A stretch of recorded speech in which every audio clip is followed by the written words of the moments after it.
It is a beautiful rainy Thursday here in Seattle, Washington, and we hope everybody else is enjoying weather as good as this. Or better. Or better, or better. I've heard tell. Uh, so, right off the bat, we just got off the horn with the pledge manager folks, and they have been working overnight to try to fix some errors that came up. We added some new functionality with this pledge manager, mostly so that we could get um, shipping zones in the U.S. for U.S. shipping, because believe it or not, that's not normal functionality in the pledge managers. They just have one. Usually, they just have one averaged shipping cost, but we wanted it to be more accurate and try to make sure that everybody gets an accurate and fair shipping price. So we wanted them to add this functionality. They've been working on it. It certainly sounded easy enough, but apparently it has thrown a bunch of wrenches in the works. So they were up all night working on it, and they've been working on it all today. And I just talked to them, and they basically said, they're almost done, but at the same time, it would be really dangerous to just open it up. So what they said was that they'd really like to have the weekend to hammer on it, to test it, and make sure that everything is going okay.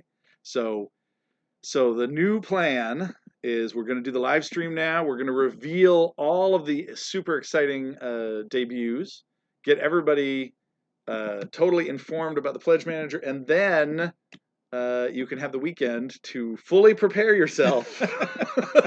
And Monday, we should be sending out the invites. Yeah, sounds like early Monday. It sounds like early Monday. Besides that, they also said that we will probably be doing some initial tests. They call them smoke tests over the weekend. So it may be that we're selecting.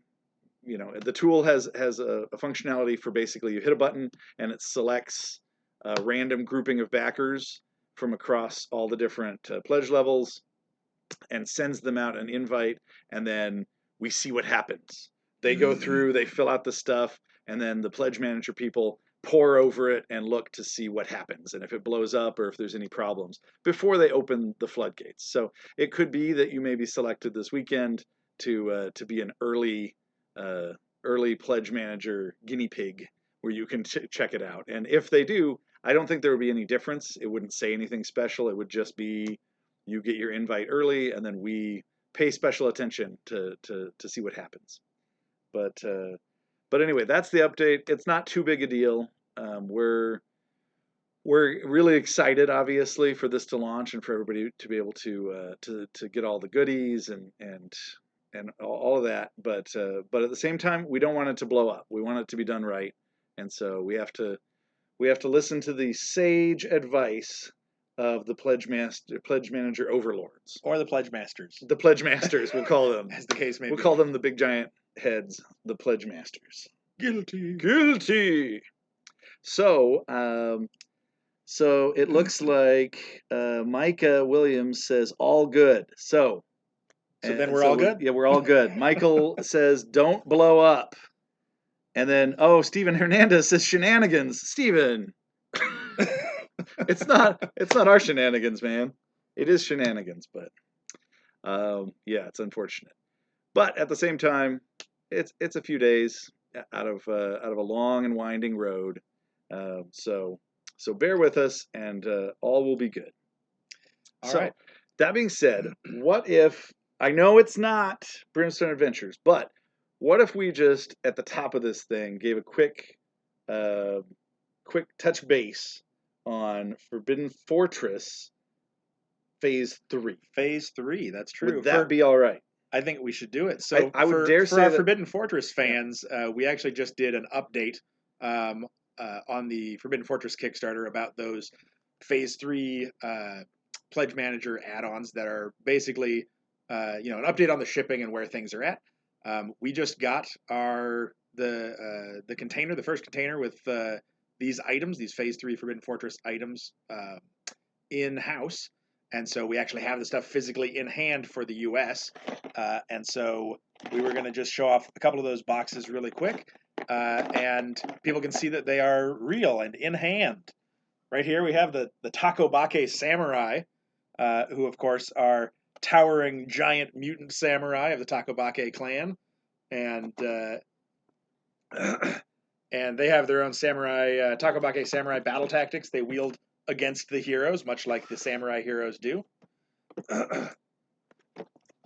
So we can move that on here. You can see the box for the Otakuro is absolutely massive. This is the regular enemy size box. So when you get the Otakuro, it's pretty enormous to match the enormous model inside. But it's big and chunky, and you can see the fantastically painted version of the Otakuro on the back. That's painted by Aaron Lovejoy, our studio painter. And here, the Oni Warlord. So we did, at Gen Con Online, we did a live stream where we went through the Oni Warlord and all of the goodies that come in him. This is probably the most ambitious enemy pack that we've ever done. It's crazy how much new stuff is in this. It'll change the way you play the game. And so this one is extremely exciting. I know that everybody's been talking about it. And then the last big one here for... Nobody's been waiting for this or anything, right? Feudal Village. And this is so exciting to see. One thing you'll notice when you first see it is that we had to change the thickness of the box because not everything would fit in the normal Frontier Town size box. Originally this was supposed to be a Frontier Town box, and then China got back to us and they're like, it literally won't fit in the box. So we had to extend it a little bit so that all the goodies would fit. And this one also is just chock full of good times. It really is. I think that people have been waiting patiently for the Feudal Village, and I think you won't be disappointed when you. It's heavy too. It is a big, worthwhile thing. And all of these are going to be begin shipping to backers as promised before retail release. And so most of these aren't going to start going to retail until late summer, I think. They're going to basically come out over the summer. Yeah. So they should start shipping out to backers in the U.S. very shortly and around the world over the next couple months. So in the update we covered sort of where things are at with the different shipping. Man, it was stressful. With the shipping out of China for, trying to get the stuff before Chinese New Year. We finished everything by, all the deadlines that they set up. And the problem is it's like, well, we need it to ship before Chinese New Year. And they're like, well, if you do, you have to get whatever, this notification signed. You have to get this, jump through these hoops. Has to be done by this week. Okay, did it. All right, well, then this has to happen. Okay, did it. We jumped through all the hoops. We got everything. Everything was done. All the factories came through. They got the stuff in time. They packaged up the pallets and everything. And then shipping companies just started dropping the ball where they're just like, oh, we lost our booking on whatever ship. We're like, what are you talking about? We had the booking for like 2 months. And they're like, yeah, it's crazy right now with pandemic.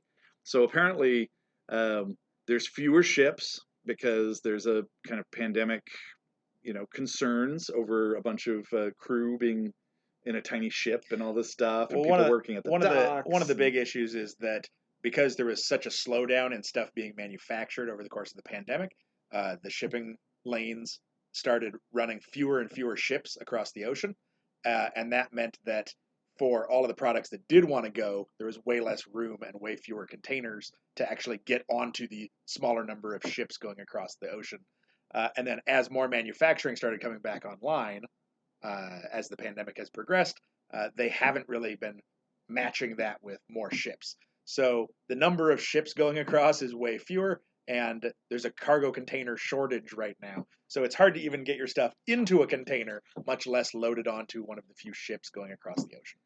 So before Chinese New Year, though, they were like, all right, great news. The stuff to the USA, it's away. It's out the door. They've picked it up and it's out the door. And then Australia out the door, and each time we're like, yay! It was like Empire Strikes Back. The first transport is away. The first transport is away. Yay! And then it became super confusing about if it actually was on the way. Because what happened was, for some of those shipments, they picked it up, they took it to the docks, and then apparently it didn't actually get on a ship. And so, for those that's folks, another thing they've been doing is overbooking vessels so that they can make sure that every ship that goes across the ocean is stacked as full as it can be. But what that means is when people show up that are overbooked, their stuff they say, oh, well, it'll go on the next vessel, even though you had this one scheduled. And so it ends up creating all this chaos and confusion at the port of what gets loaded and what doesn't onto the vessels that you scheduled. So it's a lot of confusion and a lot of craziness. Yeah. So, we had talked about before Chinese New Year, hey, we're going to update people as soon as we know, for sure if they make it out before Chinese New Year or not. Over the course of the last month, it's been like, is it? Isn't it? I don't know. There's been a lot of confusion. But luckily, everything now is on track.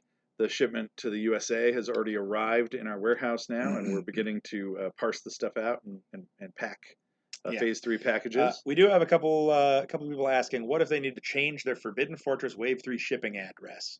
That you should still be able to change your address. You should send an email to us. I think probably at admin@flyingfrog.net is your best bet. Yes. Just make sure you mark it as urgent Forbidden Fortress Phase 3 shipping address change, and then it can get into the right hands to get into the spreadsheet of backer information so that we can make sure your stuff gets to the right address.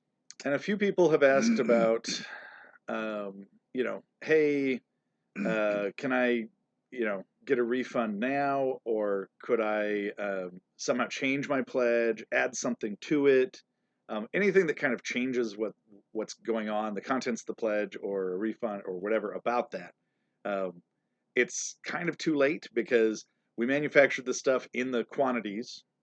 We locked it all down.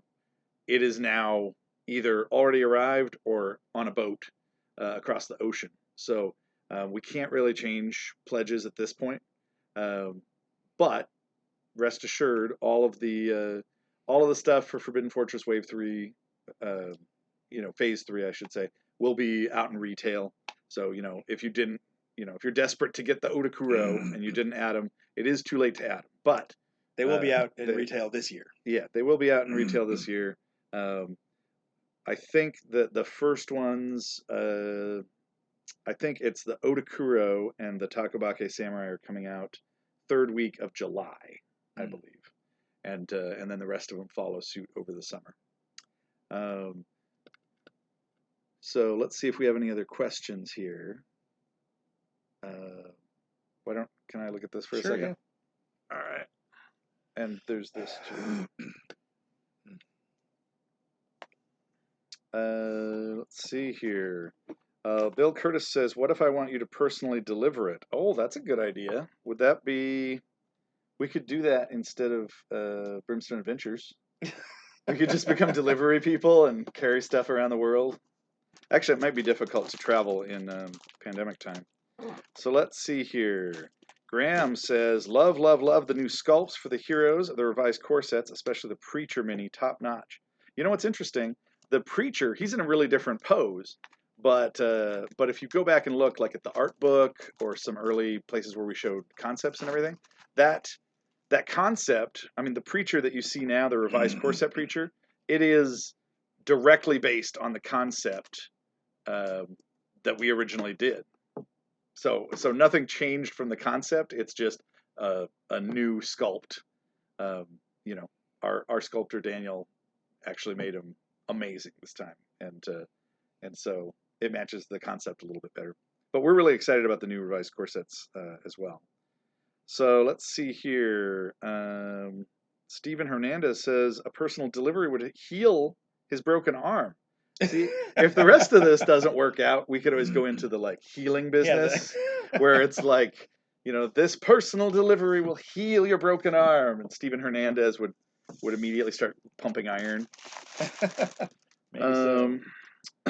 So let's see. Craig Mount says link to the Oni Warlord video. There's not an Oni Warlord video per se, but we basically did a Zoom meetup. Zoom meetup. Kickstarter backer meetup. And it is at Gen Con Online. It's on Facebook, on our Facebook page in the videos, and I think we actually have it in YouTube as well, on our Flying Frog YouTube page. So that's just youtube.com/FFP games, I believe. All right. Stephen Hernandez says, when you say July, you mean for retail? Yes. I was talking about Otakuro is slated to be the first one of these in going to retail. I believe it's the Otakuro and the Takabake Samurai going to retail third week of July. Yeah. So, Scott Everett says, too late to waffle. He has a history of waffling. It's never too late to waffle. Yeah. All right. Well, we just wanted to make sure we were getting some of these. But let's talk about one other sort of surprise that ended up happening with the manufacturing. So this is the Oni Warlord. You can see it in the retail box here. So through a number of communication snafus, the box ended up being slightly smaller than the XL card for the Oni Warlord. And so it became at the last minute, everything's printed, they're assembling, and they're like, oh, the card does not fit in the box. What do you want to do? Should we go ahead and just pull it from phase 3 and it doesn't come out and everything misses the window and all this? And so what we said was, can you test it? Is there a way that you can see if you can put it diagonally, if it'll still fit and whatever? So they put them in diagonally across, and it has a slight curve to it. When it comes out of the box, you can see that it has a little bit of a curve. And then there's no bend, there's a curve. And if you put heavy books on it for a day, it flattens out. We've tested this a few times. And so we wanted to let people know ahead of time so that people don't say, whoa, what? It's curved. It's unfortunate. It's sort of what happened with the manufacturing, and there was no time to change it. It was only detected too late. So we have tested it. There's no permanent damage or anything. Just be aware that when you get it, it will have a slight curve, and you can put books on it or something. It'll flatten out, and then it's good as new. So we did want to let people know about that ahead of time so that you don't get it and then you don't have a surprise. One other thing, can you show in the box? For these phase 3 items, we actually went with a new style of box that the Chinese manufacturer recommended to us. It's called E-Fully. I'm not sure exactly what that means, but there's two things about it. Number one, the cardboard is much thicker, so it protects the models more. Number two, it has these flaps on it, and so the flaps fold in when it closes, and then it ends up adding a lot more resistance on these corners, on each corner of the box, and so it protects it like crazy. And already just in receiving the stuff in our warehouse and going through it, normally we'll have some boxes that are just naturally crushed over the course of shipping it here from China, and we have zero crushed boxes this time. So it's already working. It is much stronger, and we'd love to hear your feedback, what you guys think of the new box style. It's more expensive, but in the end, I think it's worth it because it makes it more sturdy. And when I say more expensive, it's more expensive to us. We're not changing the price of the things.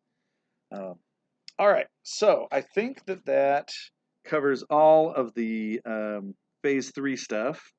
Tommy Riedling says, nice box. Daniel Ribeiro says, just put it on the Hell Train's tracks and run the train over it, just like a penny. I think he's saying to flatten that would curve. make the card really big, though.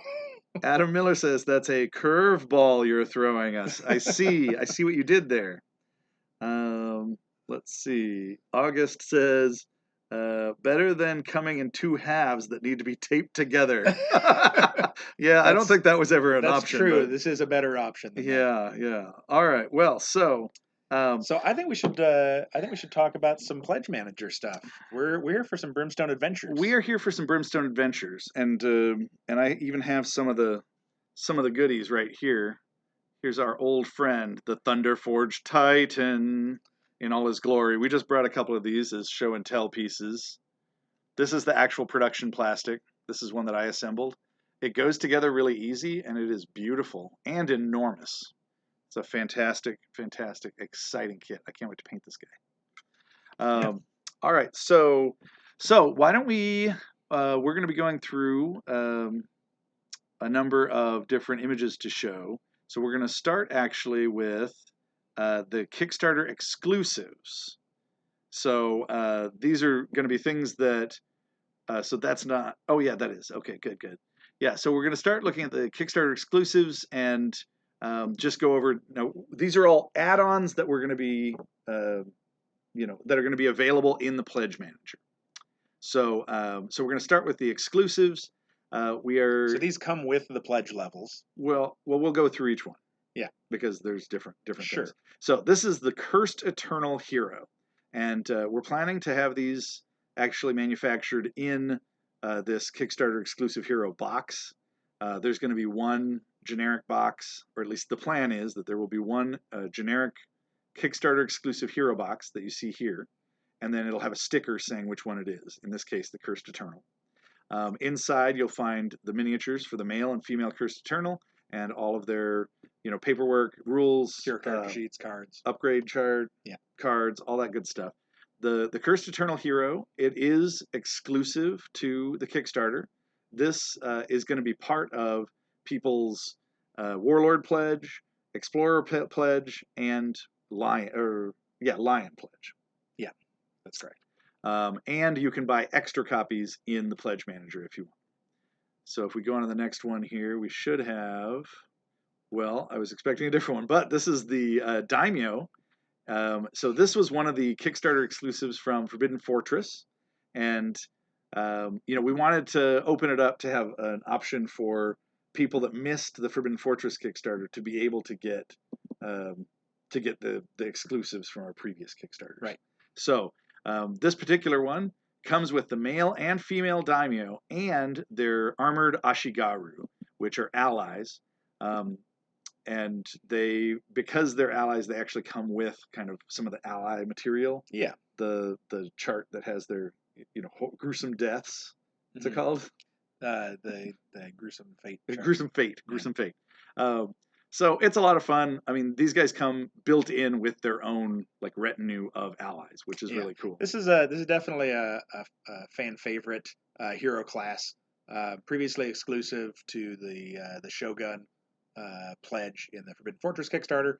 It'll be available because this is also a Kickstarter pledge manager. It'll be available in this pledge manager as well as an add-on that you can get. And it's sort of a hero class that's all about leading allies and buffing allies and kind of managing additional fighters at your control. And I should say that some people will be excited where they're like, oh, I'm into Forbidden Fortress, but I missed out on those Kickstarter exclusives. This is my chance to get them. That is great. There might be other people that are like, the first time that I'm going to be playing this is with Vikings and Conquistadors. Why would I want to have a Japanese daimyo? And so I would say to that, you don't actually need anything from Forbidden Fortress to play this guy. So, I mean, you have to imagine that, a portal opens up and an adventurer, this daimyo from feudal Japan, steps through with his retinue of armored ashigaru and joins your party of Vikings, and you guys start, kicking butt and fighting demons and going to other worlds. Yeah. So it's just part of the fun of the kind of cross-culture, cross-dimension Shadows of Brimstone adventure. Yeah. So yeah, I just did want to say, you don't need Forbidden Fortress to be able to use him. He's standalone, and he works in the Old West. He works in, Norse lands. Yeah. He works in feudal Japan. He works in the Spanish Fort. Sure. All the other worlds, all of that good stuff. All right, so if we go on to the next one, Daimyo, here we go. The Outlaw. So this was actually from our very first Kickstarter, the one that started it all in the Old West. We had one single Kickstarter exclusive, and it was the Outlaw Hero. So this one is different in that these miniatures are not plastic. These are resin figures. Just for the Outlaw. Just for the Outlaw. Yeah. And that's because, we never did him as a plastic figure. So we thought about it. We were like, well, because this one single guy is resin, should we not offer the Outlaw? But ultimately, we thought it would be worthwhile to offer it so that anybody who missed out on it had another chance at the Outlaw hero. But we did want to let people know up front it's resin. That's not a bad thing. They're great detail, but you do know that you need to know that you need to potentially clean the figure with some detergent before you paint it, and that you want to use a different type of glue instead of using plastic cement to put the figures together. We recommend super glue. But yes, this includes all the printed material, the cards, the upgrade chart, the rules for the Outlaw, and then of course the male and female Outlaw figure. Yeah. All right, we can. So we do have a couple questions here. It says, "We'll receive an email over the weekend or next week after Pledge Manager smoke testing." So the intent is that people will start receiving their emails on Monday. Also, there was a question: do you guys have a name for the Viking and Conquistador worlds, like the mines for the Old West? We do. The Viking world is called the Norse Lands, and it's kind of a snowy, dark forest and with icy crags. And the Conquistador world is the Spanish Fort, and so it's exploring a dark and spooky Spanish fort on a tropical island with kind of lush jungle all around, and it's sort of the dark stonework and dungeons and torch sconces on the wall as you're exploring this abandoned Spanish fort that's fallen into darkness. So those are the two names for the worlds, the Norselands and the Spanish Fort. Again, with the Hero Outlaw, you don't actually need the original Shadows of Brimstone to play. So if you are getting, say, you're starting Shadows of Brimstone with the Adventures boxes, you can fully play with the Outlaw or any of these Kickstarter exclusive heroes. Let's spin on and see the next one here. It's the SUMO. So the SUMO is the other Japanese, Kickstarter exclusive hero from Forbidden Fortress. And the SUMO, man, this is one of my very favorite characters to play. He's a monster. He's like a big juggernaut among the normal warriors. For one thing, he's a large character. He's on a 40 millimeter base, so he just plunges right through hordes of enemies. Yeah, he can push enemies around or other heroes potentially. And he's got big, meaty hands. Yeah, he actually gets bonuses to his combat for not having items in his hands, for having open hands, so that he can, use his sumo wrestling moves to slap around enemies and crush people with his meaty fists. So this is another one that people were really hoping we would include in this Pledge Manager, so that if you missed it, because it was exclusive back in our Forbidden Fortress Kickstarter, this is your second chance to get it. Yeah, he also has the single highest health of any hero in the game, because it is difficult to take down a charging sumo. Well, we say he, but there's also it has the male and female, that's true. And the female one is just as dangerous. So yeah, this one is a lot of fun to play. Yeah. So somebody does ask. Yeah. Thomas asks, how about the dragon? The dragon was not a Kickstarter exclusive. It's not going to be available in this Pledge Manager. It will come to retail, but we don't have an actual date for that yet. Also, Stephen asks, will there be cards to add Conquistadors to Fofo?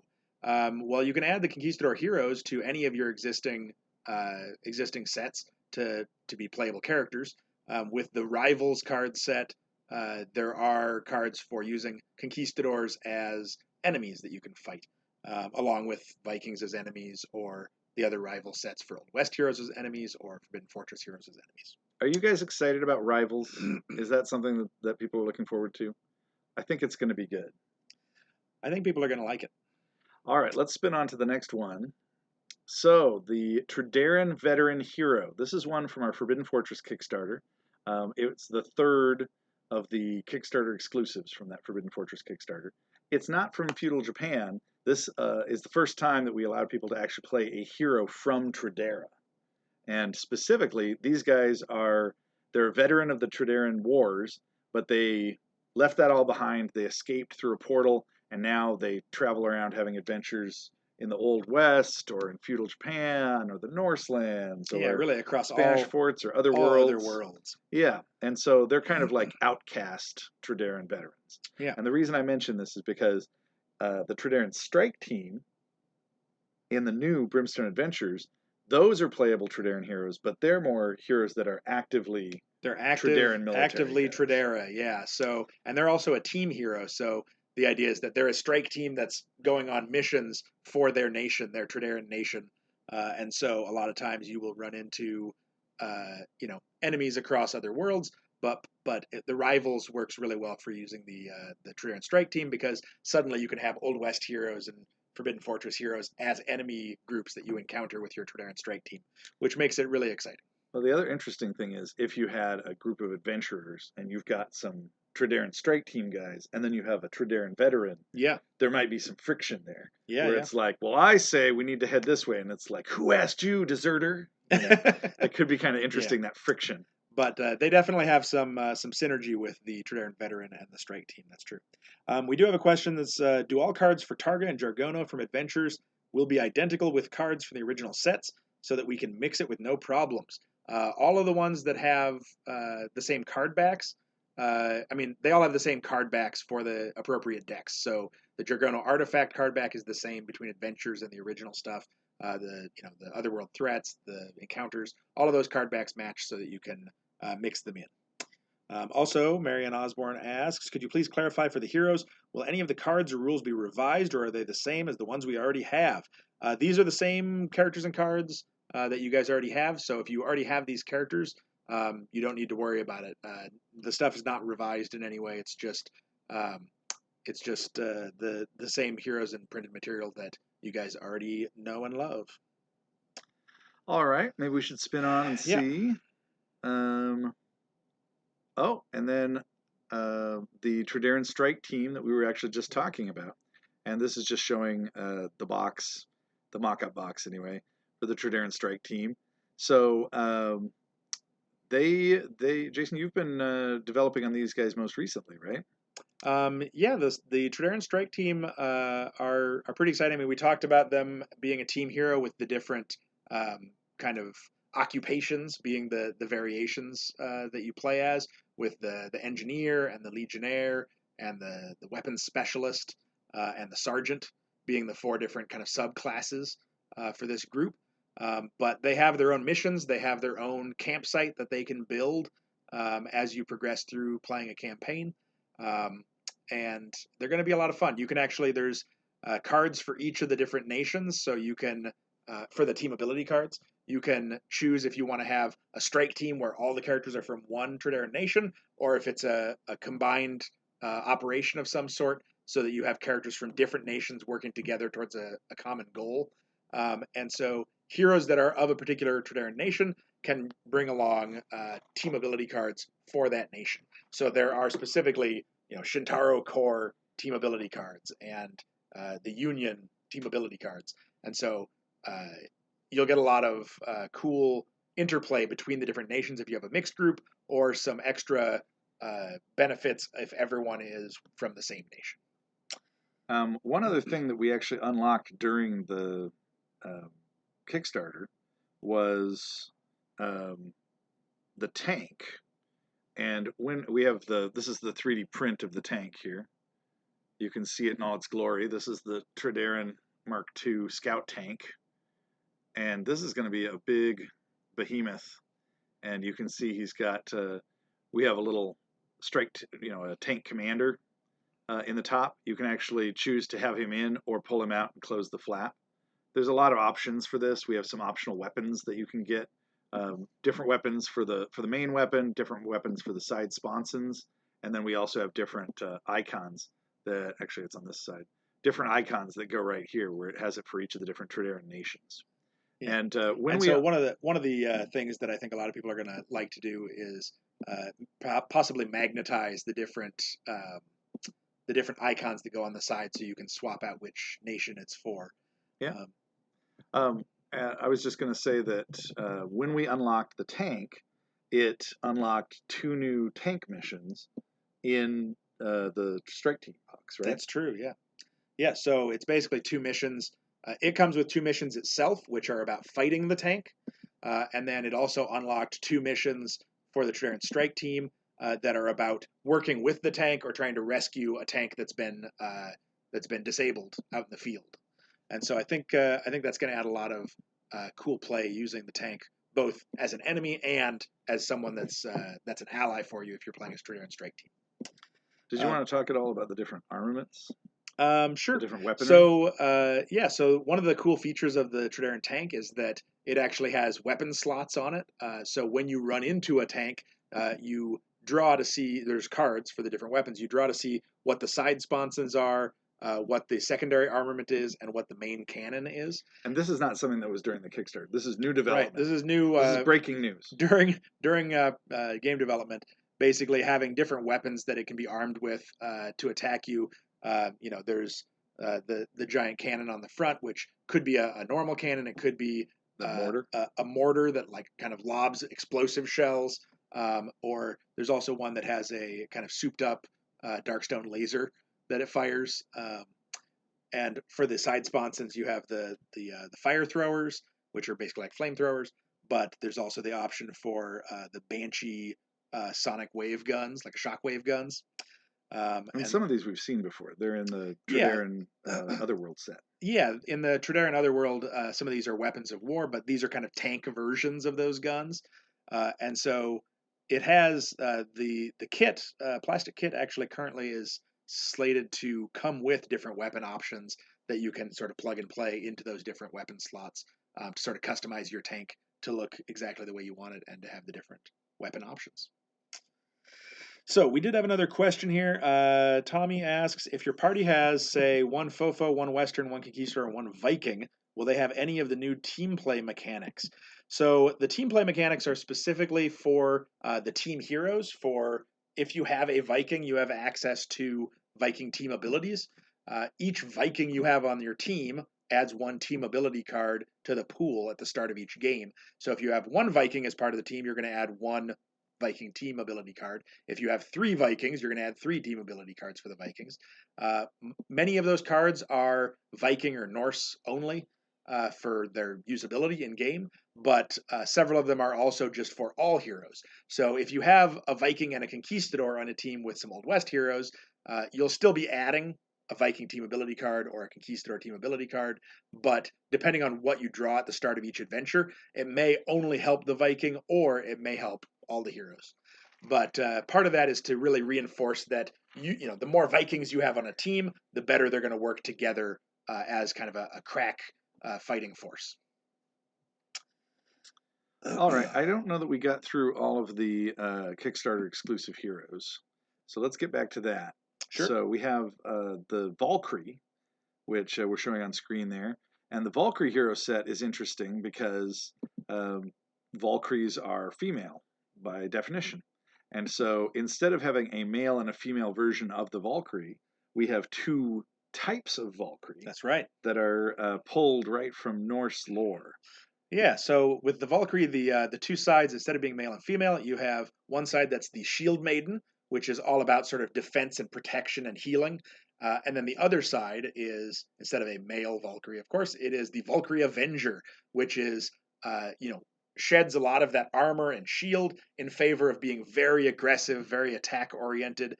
She's got an avenging blade that she can swing in combat, and potentially, single-handed, if she uses the blade and her spear, she can attack at range and get some benefit using a D8 to hit with the sword.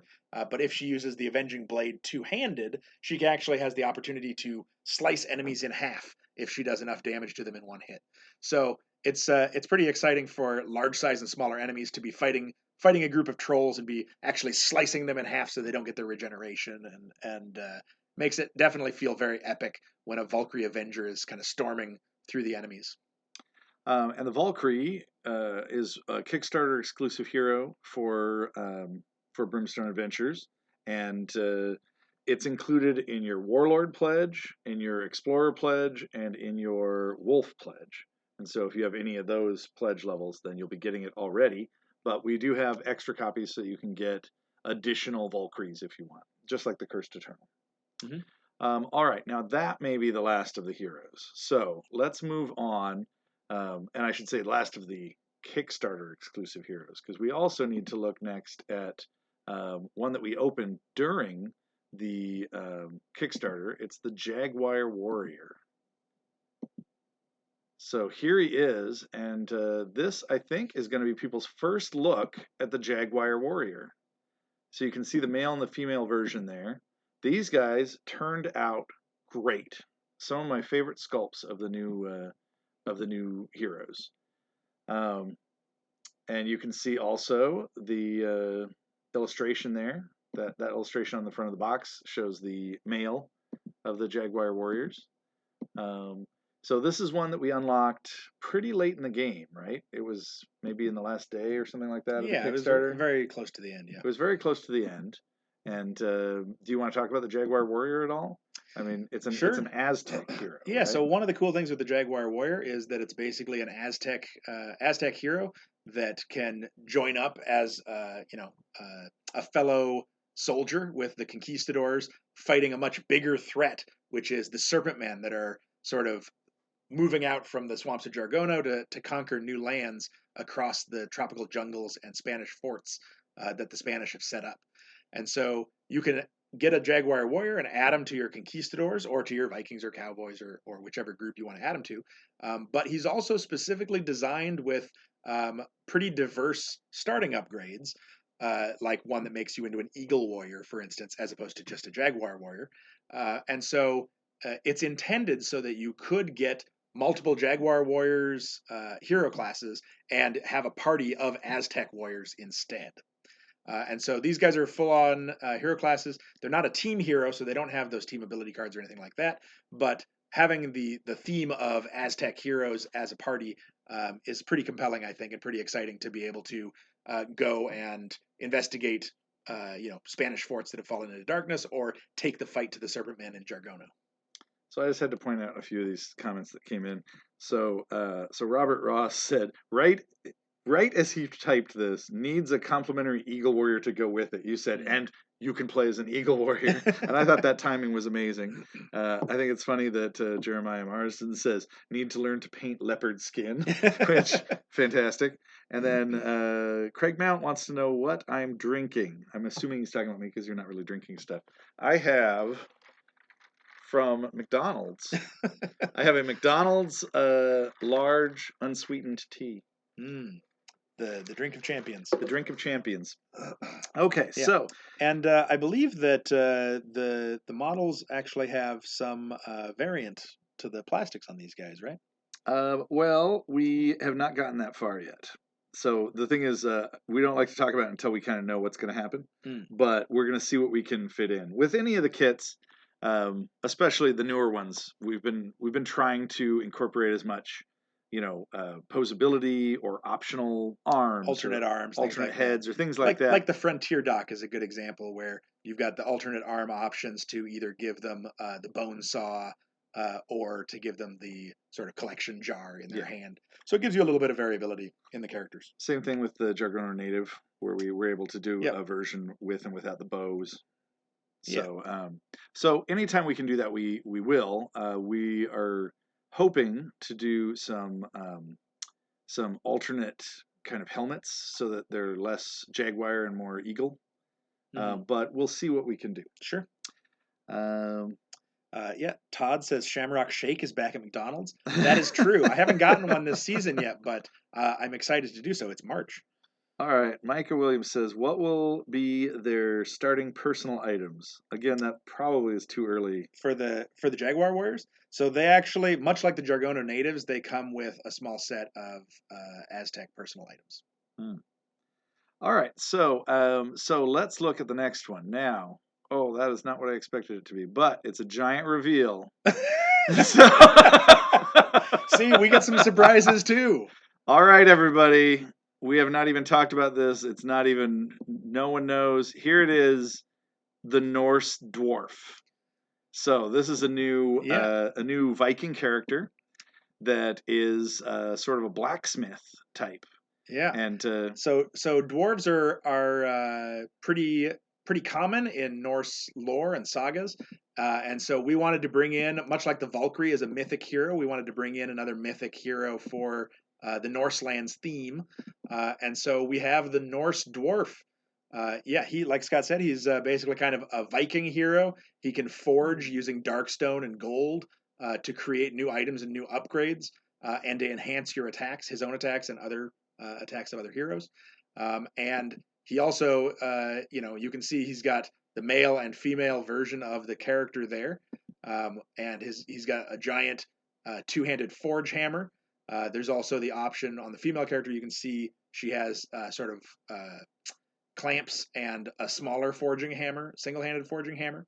So the Norse dwarf, I think, is going to be pretty exciting. They hail from Nidavellir, one of the nine realms, and so when things are especially dire in the Norselands, the dwarves emerge from their underground, halls and fortresses to help aid the Vikings in their fight against the darkness. And just speaking to the aesthetic of these guys a little bit, we wanted to make sure that they were distinguished as Norse dwarves and not just a typical fantasy dwarf like a Tolkien or Warhammer kind of thing. And so to that end, we wanted to be sure that they had armor and cloaks and furs and things that match. They feel like they fit right at home, right alongside our normal Viking warriors like the Raider or the Berserker. Yeah. So they just fit right in the ranks. They look like they're just part of the group. They are Vikings. And then as far as their armament, they have these hammers. You can see he's got like that double-handed hammer. She's got a single-handed hammer and tongs. We wanted to make sure that it felt like these guys were blacksmiths. And so the hammers they can use them in battle, but they're meant to be tools. So they're not adorned with decoration or huge runes or anything like that. They're meant to be utilitarian. Like they're tools for blacksmithing, and they can also wield them in battle. Yeah, but they definitely have a mythic proportion to them. So much like the Valkyrie, these characters are keyword otherworld myth, and so uh, you know the idea of Valkyries and dwarves joining up with the Vikings to take on the frost giants and the legions of thunderforged Felyagors coming from the underworld to start Ragnarok. I think people are going to be pretty excited to get that onto the table.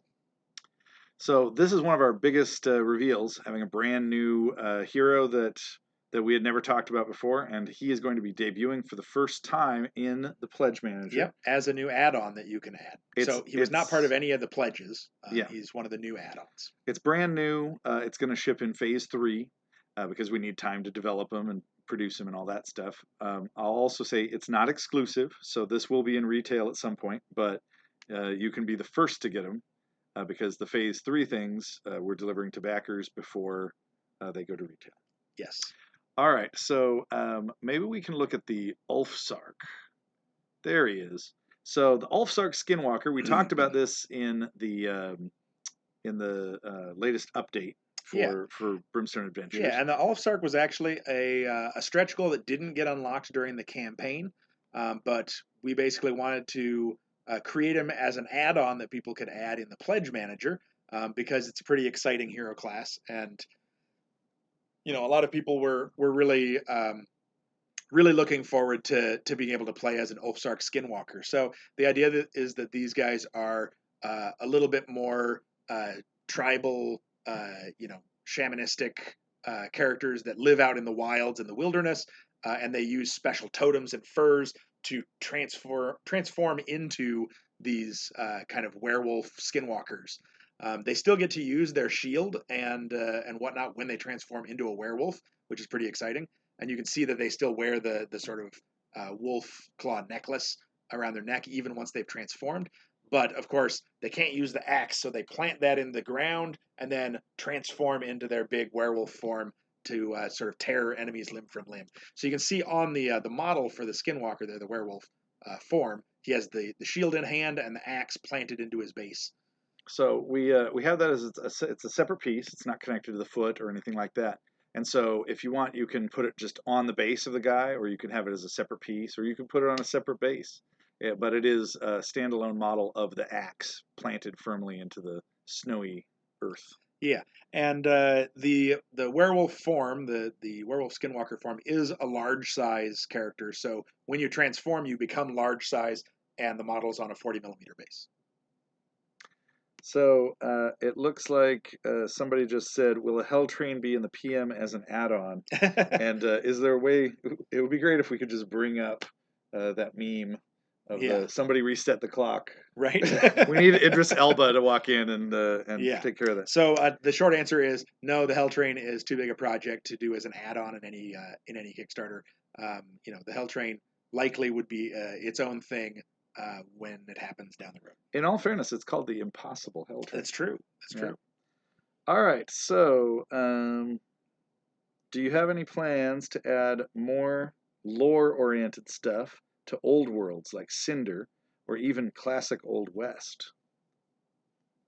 New story and oriented campaigns, maybe. Yeah. So as we continue developing the remainder of the Brimstone Adventures stuff with the Perilous Expeditions and how the campaign setting works for that, as well as how it synergizes with the actual adventure sets themselves, there's a good chance that in the future we'll do more stuff kind of leaning in that direction campaign wise for the Old West and for feudal Japan as well. That's definitely stuff that's kind of on the horizon, but there's no firm plans just yet. We're still tackling all the Brimstone Adventure stuff and getting that up and running.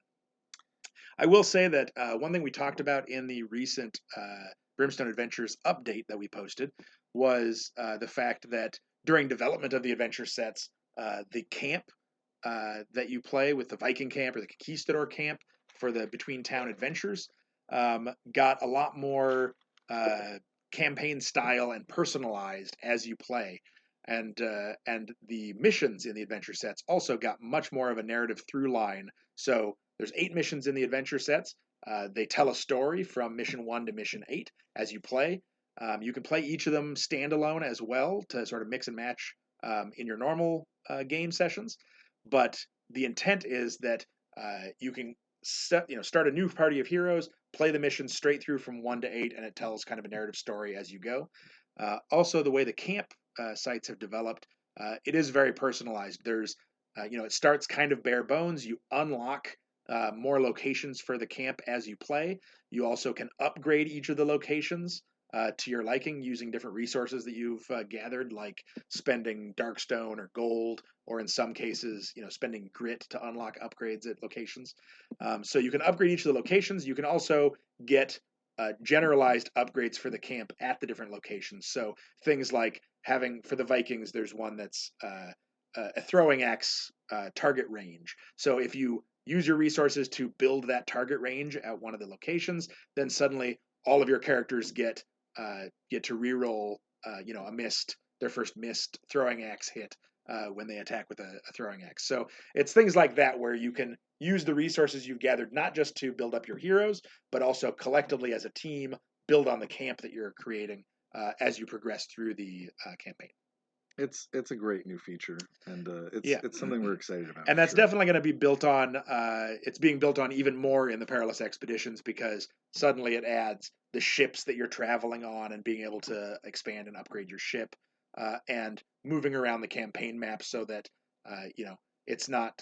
It's more tangible. You know where you are in the world and seeing where you're exploring, having fights in the wilderness, having fights on board your ship, traveling to different areas to unlock new missions and things like that. So I see that Keith Shearer says Phase 3 for Skinwalker. So we're trying to make it clear in the pledge manager. We're going to mark the things that are earmarked for Phase 3. So you'll be able to tell right in the description of each one. It'll say which pledge, if any, it's included in, or if it's just brand new, and then it'll say if it's estimated for shipping in Phase 3. When we say estimated shipping for Phase 3, that does not mean that there's a Phase 4 or something like that. It just means that if we end up being able to finish something early and we could move it to Phase 2 or something, we would love that, but we can't guarantee it. Right. So we'll see what we can do. But right now, it is slated for a Phase 3. Yeah.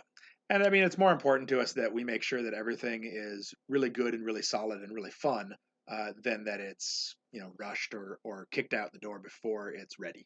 So we would definitely err on the side of making sure that it's solid. All right, so let's just recap here. We were looking at new heroes. We showed the Jaguar Warrior for the first time, and he is included in. He skunked in just under the wire as part of the Kickstarter. So part that's of the included. Warlord Pledge. It's included in the Warlord Pledge. Then we looked at the Ulfsark Skinwalker, and he was not unlocked, but we're going to go ahead and offer him as an add-on. It's brand new just for the Pledge Manager. And it will ship in phase 3, or at least that's the plan. You never know; maybe we could get it earlier. And then we saw the Norse Dwarf, which is brand new. Nobody even had any conception of a dwarf hero in Shadows of Brimstone until now. So hopefully people are excited about that. From the comments, it looks like a bunch of people are excited. And so I think there is one last brand new hero that nobody has seen yet. Let's bring it on. Look at this. The Blood Priestess. So this is another Aztec hero. Yeah. Just like the Jaguar Warrior. So we didn't want to leave him as the only Aztec hero. That's right. That's right. So one of the themes with the Conquistadors is not only exploring this new world and, going into Jargono and attacking the Serpent Men and bringing the fight to the Serpent Men, but also allying with local peoples and local cultures in the area in this fight, humanity against the villainous Serpent Men that are invading through these portals. And so having the Jaguar Warrior was kind of a cool intro to that idea, allying with the Aztecs to fight the Serpent Men. And then the Blood Priestess is the natural continuation of that, giving an additional Aztec hero. So it gives you more variation when you ally with the Conquistadors, but it also gives you more variation if you want to try and run an Aztec-themed hero party. So you could have a few Jaguar Warriors and a Blood Priestess or two to sort of gather together and take the fight to the Serpent Men. And so the Blood Priestess is a pretty cool figure. You can see she's got sort of a ceremonial skull. She's got her headdress and attire, and then she also has kind of a jeweled dagger for the sacrifices. And she's a spellcaster. She uses a new type of magic called blood magic, and it sort of pulls in some of those ritualistic, blood-based kind of sacrifice magic that the Aztecs are kind of known for. But wielding that powerful magic of the Aztec gods against the Serpent Men as they invade our world. So I think people are going to be pretty excited about the Blood Priestess and also the potential for playing an Aztec-themed party of heroes, or allying with the Conquistadors and working together against the villainous Serpent Men. So we do have a question from Josh asks, can the camps be visited during normal campaign play, as in not playing the campaign that the camp was meant to be part of? So the intent is that to have a Viking camp or to have a Conquistador camp, or a Tridarian Strike Team camp for that matter, you have to have at least one hero in the party that is a hero of that type. So specifically a Viking hero or a Conquistador hero. And then you can have the camp as an additional option to be able to visit between adventures. So the camp is very much a town that's your town that you bring with you. So you're always going back to your camp. You're building out your camp. The costs to build on your camp, like the resources you have to spend to build on your camp, are very much based on the number of heroes in the party. So the idea is at the start of your campaign, you set how many heroes are in your party for the camp, and then that defines the costs for upgrading the different locations or buying different upgrades with the resources you have in camp. So as long as you have at least one character, one Viking or one Conquistador, you can also have a Viking and or Conquistador camp that you can visit on the side. Now I will say, if you're just visiting a Conquistador camp every so often because you have one Conquistador in the party, it's going to probably be bare bones for a long time because you won't be spending all those resources to upgrade the different elements of the camp or unlock different locations along the way. But you can do it. All right, so that kind of covers the Blood Priestess, which I think is pretty exciting with her new blood magic. Yeah, the new magic user. I mean, that's going to be very exciting. Yeah. And these minis turned out amazing. Daniel really outdid himself with these. They're fantastic. There's another question here that's are you going to reskin Cinder as Caverns of Fire in a Viking theme? So we actually don't need to reskin Cinder because the Vikings know it as Muspelheim, which is one of the 9 realms of Norse You need legend. to be pushing up your nerd glasses So with some of these. it's the region that fire giants come from, and it's sort of a fiery realm that you can visit. And uh, so Muspelheim is just another name for the Caverns of Cinder. So to that end, when you visit, you'll have items in some of the different card decks, the gear artifacts for the Norse lands that are, Helm of Muspelheim, which actually is keyword Cinder and definitely has that same aesthetic that you'd find in the caverns. Adam Miller says, "Children of the Mountain." Children of the Mountain for I the think children. he's summoning the Children of the Mountain. You got to be careful. Those are Children of the Mountain are another one that just squeaked in just under the wire. I think It's true. it opened Yeah. in the last like 1 minute of the Kickstarter. Yeah, and I think it's one that is an anomaly in that it unlocked, but it happened so close to the end that we didn't get to mark it as unlocking before Kickstarter locked down the campaign page. So I think it still shows as being locked, even though the pledge level hit high enough to unlock it. So the Children of the Mountain are unlocked. They are part of the Warlord pledge, and so they will be part of that pledge level. So I should say, we went through those new heroes. There's some that people just didn't know about at all. The Norse Dwarf, the Blood Priestess. These are super exciting things. These are mammoth reveals. I think we could even stop there and people would leave this going, wow, I didn't expect that. They were right about serious Yeah. surprises. This is so exciting. I'm done now. I'm ready to go. I'm excited about the pledge manager. I've seen it. I'm pleased.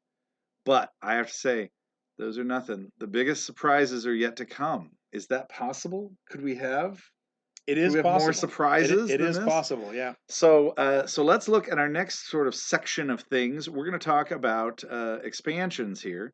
We're going to start with the Perilous Expeditions campaign set.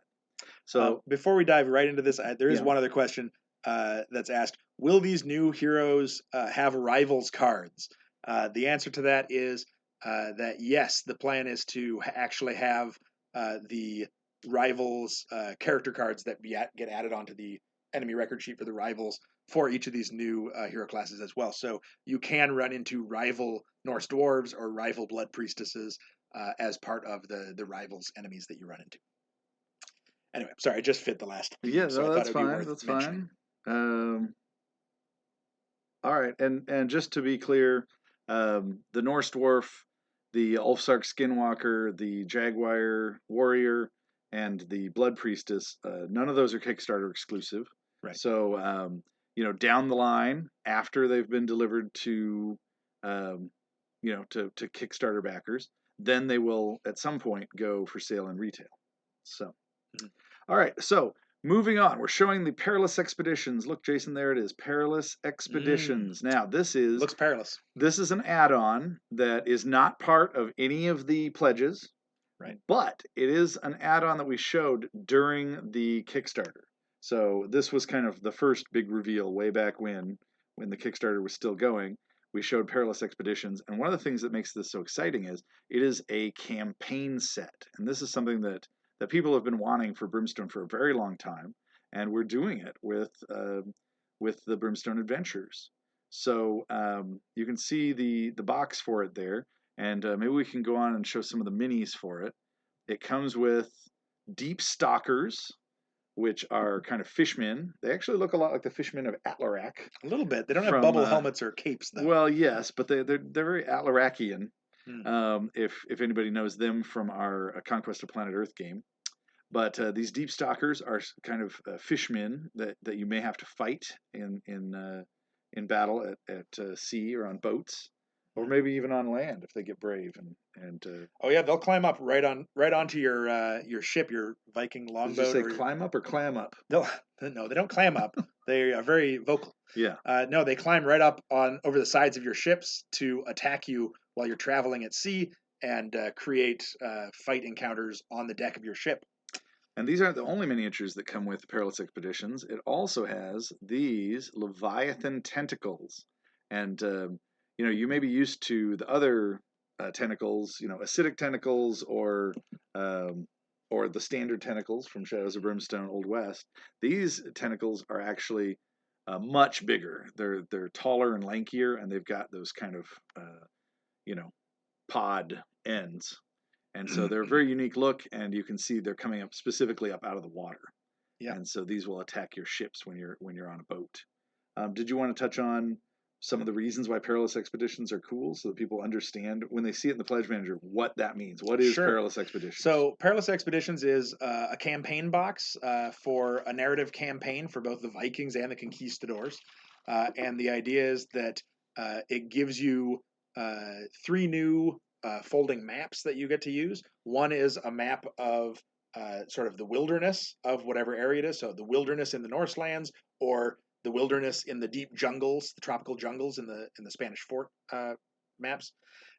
So you can have battles basically out in the wilderness, above ground or outside of a fort.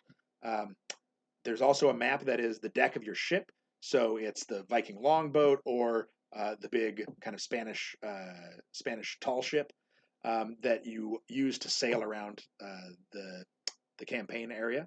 And so you can fight on the deck of your ship. You can also represent upgrades that you've gotten to your ship on that if you want. And then the third new map is a big campaign map that shows kind of a region of the world that you're exploring, and it's got spaces where you move your ship and your camp around the board to unlock new missions and try and progress through the narrative story and complete the narrative by playing a series of adventures. And so all three of these boards are in the set, and they've got the Vikings and Norseland on one side, and they've got the Conquistador slash Spanish Fort Tropical Jungle on the backside.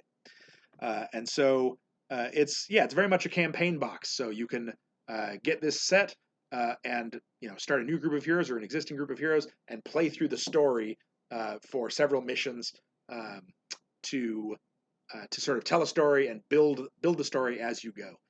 It also has a set of custom dice in for traversing the map, which I think are pretty cool. I think people are going to like that. And several different charts of different events that can happen while you're at sea or while you're exploring the wilderness. So Michael Bates asks, Perilous Expeditions was part of the Warlord Pledge, and it was not. So Perilous Expeditions was shown during the Kickstarter as an add-on, but it is not included in any of the pledge levels. So the only way that you'll be getting it is if you order it in the Pledge Manager. It is not a Kickstarter exclusive, so down the line, after Perilous Expedition goes to Kickstarter backers that bought it in the Pledge Manager, it will be coming out in retail at some point. But we do our Kickstarters a little bit differently than some other companies. We use it in the most traditional form. So we're basically, when we do a Kickstarter, we have sketches, we have ideas, we may have a few things modeled, but it really is like, hey, here is our dream of this product line, and if you get on board, you can help fund it and make it a reality. And that's one of the reasons why, we're not using it as a pre-order system. So when the Kickstarter finishes, it takes, a year or two of development to actually get everything done. And so it's the same sort of thing when we're introducing things here for the Pledge Manager to see them in the Pledge Manager for the first time. They're ones that, once we finish all the development of Brimstone Adventures, then we will begin getting these things, designed, developed, tested, manufactured, all that stuff. So that's why we have the different phases, and the phase 3 items are to be shipped after they are developed, after the other stuff is finished. I feel like I started that statement with I was going to bring it home to answer the question more, but yeah, I guess it's not part of the Warlord Pledge. Yeah. So we should probably keep things at a pace because there's more stuff to show off. Yes. So let's keep rolling. So I think the next one is going to be a big reveal. Maybe not. Oh, yes, it is. Look at this. That looks a lot like a mission pack. This is a brand new mission pack, which we have never shown, never talked about. No one had any hint of until now. These are the Kobari Headhunters, a new type of Serpent Man enemy. And you can actually see in the background some temples from the Valley of the Serpent Kings. Yeah, so the Kobari Headhunters are kind of a mercenary faction of Serpent Men. They don't belong to any of the tribes. Instead, they're sort of elite, the Serpent Men equivalent of kind of Black Ops elite characters that can specifically go in, kidnap, assassinate, and take heads. So they're sent in, they're hired and sent in by the Serpent Men tribes to get the nastiest, most ruthless jobs done. And so the Kobari Headhunters, you can see, have two different poses. They have a big flared hood as part of their Serpentman head, so they look kind of like cobras. They also fight with a shield and special Darkstone blades. The Darkstone swords that the Kobari Headhunters use are actually made of volcanic Darkstone glass. And so, much like obsidian in Earth history, Darkstone that's been churned up through volcanoes and crystallized even further, they harvest that from the volcanoes in the swamps of Jargono, and then chip it and edge it to a scalpel's razor edge to make these swords out of. So they're extremely deadly, can slice through any defense and any armor as they go, and they're made of darkstone, so they can corrupt you along the way. Yeah, and even the shields, you can see that the edge of the shield is edged with big shards of chiseled volcanic darkstone. So yeah, these guys I'm super excited about. We had been talking about doing some kind of cobra hooded version of Serpent Man warriors since the beginning, and this is the first time we're actually being able to bring that to light. So yeah, this is really exciting, and the Kobari Headhunters are. I think they're going to be a new favorite for Serpent Man fans. Yeah, one other thing you'll notice is that these guys are particularly hardcore, even amongst the Serpent Men. They're known for being especially ruthless and sinister. They have their carved, chiseled plate iconography on their chest, and it's actually pierced into their skin. So it's held on by rings that are pierced into their serpent hides. So they don't use straps or anything like that to show their sort of machismo. They specifically Machismo. yeah, they specifically Their gravitas. Pierce themselves and sort of do this sort of tribal cutting to show how tough they are. So these guys do not have the different tribal color schemes, correct? Correct. So That's probably worth talking. Because they're a mercenary group, they're called on by all the different tribes as assassins and elite soldiers. And so there's really only one paint scheme for these guys. They do have different traits, like all the mission packs do, that sort of give different variations on what they do, but they don't particularly have different color schemes that they use. So this is one group of Serpent Men that you can get and paint up and have to play through the different missions that come with this mission pack, and to add to your normal games of Shadows of Serpent. I'm sorry, of Shadows of Brimstone. Shadows of Serpent Men. That's just me not getting enough sleep. All right. Well, I think a brand new mission pack. What could be more exciting than that? Yeah. Well, it's pretty cool to have a Jargono themed mission pack. We've only seen something like that once before, which was the Hellfire Succubi with the Caverns of Cinder. Mm-hmm. So to have a new Jargono themed mission pack is pretty exciting. I think it is. I mean, this is probably exciting enough. We don't need any more reveals. Yeah, that's probably. We can go home now. That's probably it. I mean, unless. Oh, wait. Look at. They've just revealed the Prometheon Defenders. Now, this is a new Targa themed mission pack, and these guys are so exciting. These are a new type of Targa enemies. the Promethean Defenders, and they have 4 arms, but they're normal, standard size models. So They're large size actually. well, I just mean they're not. The They're, Guardian has 4 yeah, arms, but the Guardian's extra they're not large. as big as Guardians, but they are sort of towering enemies that have 4 arms. They wield these powerful Prometheus staffs that are deadly hand-to-hand weapons, but also shoot blasts of ancient energy. And they're sort of the elite Guardian soldiers within the archive in the Targa Plateau.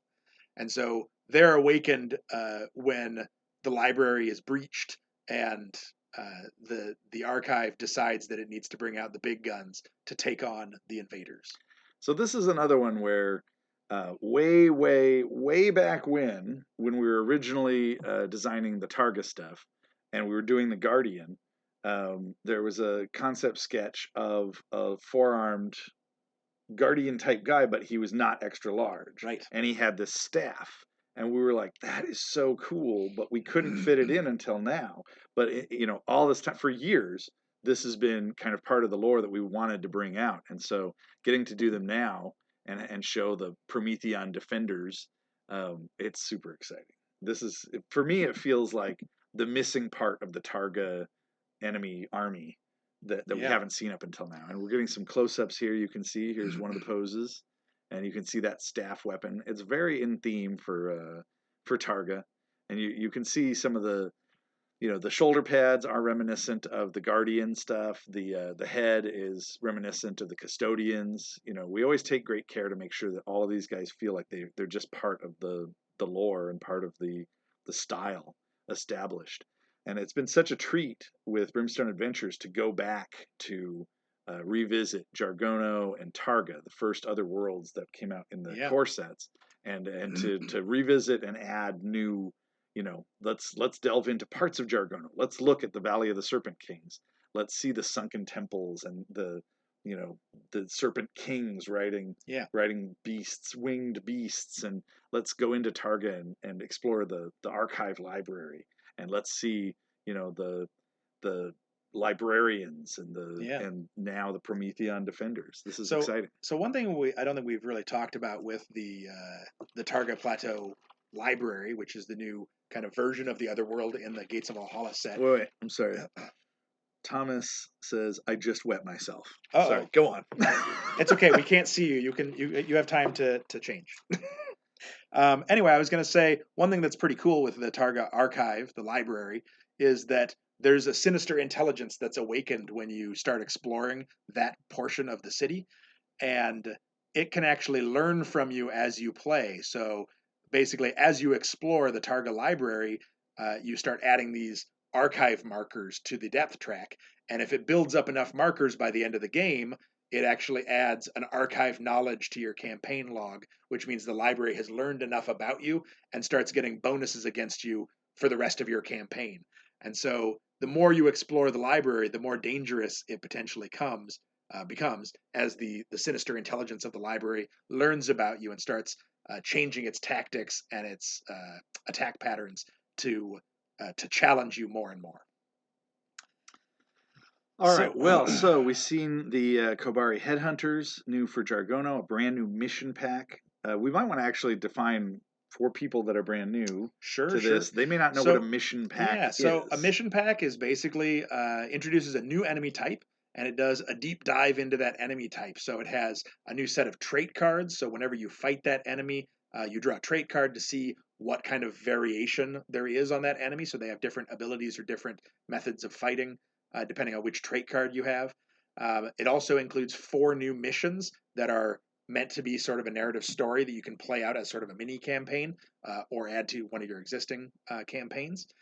And it also has a lot of new cards, new artifacts and encounters, and an adventure card for fighting a Promethean Defender themed adventure, which is used for several of the missions in that mission pack. And so it adds a lot of new content, a cool new enemy type, a new map tile that has a room for, in this case, the Targa Plateau, and sort of gets you a lot more of a deep dive into this new enemy type, and in the case of these 2 packs, the world that they come from. So a lot more Targa material for this, a lot more Jargono material for the Kobari Headhunters. And that probably is all we really need as far as like revisiting old worlds. We probably got it covered. Yeah. I mean, Although, two mission packs should probably do it. it's tough because I mean this totally covers Gates of Valhalla and Valley of the Serpent Kings, Sure. but it doesn't really address the Tredaran Strike Team at all. Well, that's just a Kickstarter exclusive. I don't know if that's really.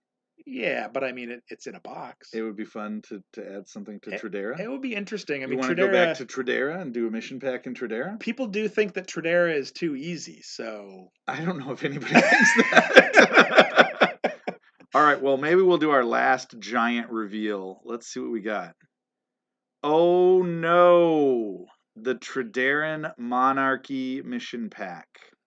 So this is the last of the new mission packs that we're going to be showing, just to make that clear. It's also probably the last of the big reveals. There's still some smaller stuff to talk about after this, but this is the one we're really excited to show you guys, the Tredaran Monarchy. So the idea here is that before all of these other factions of Tradera came to power, there was actually a ruling royal family. There was a monarchy of Tradera.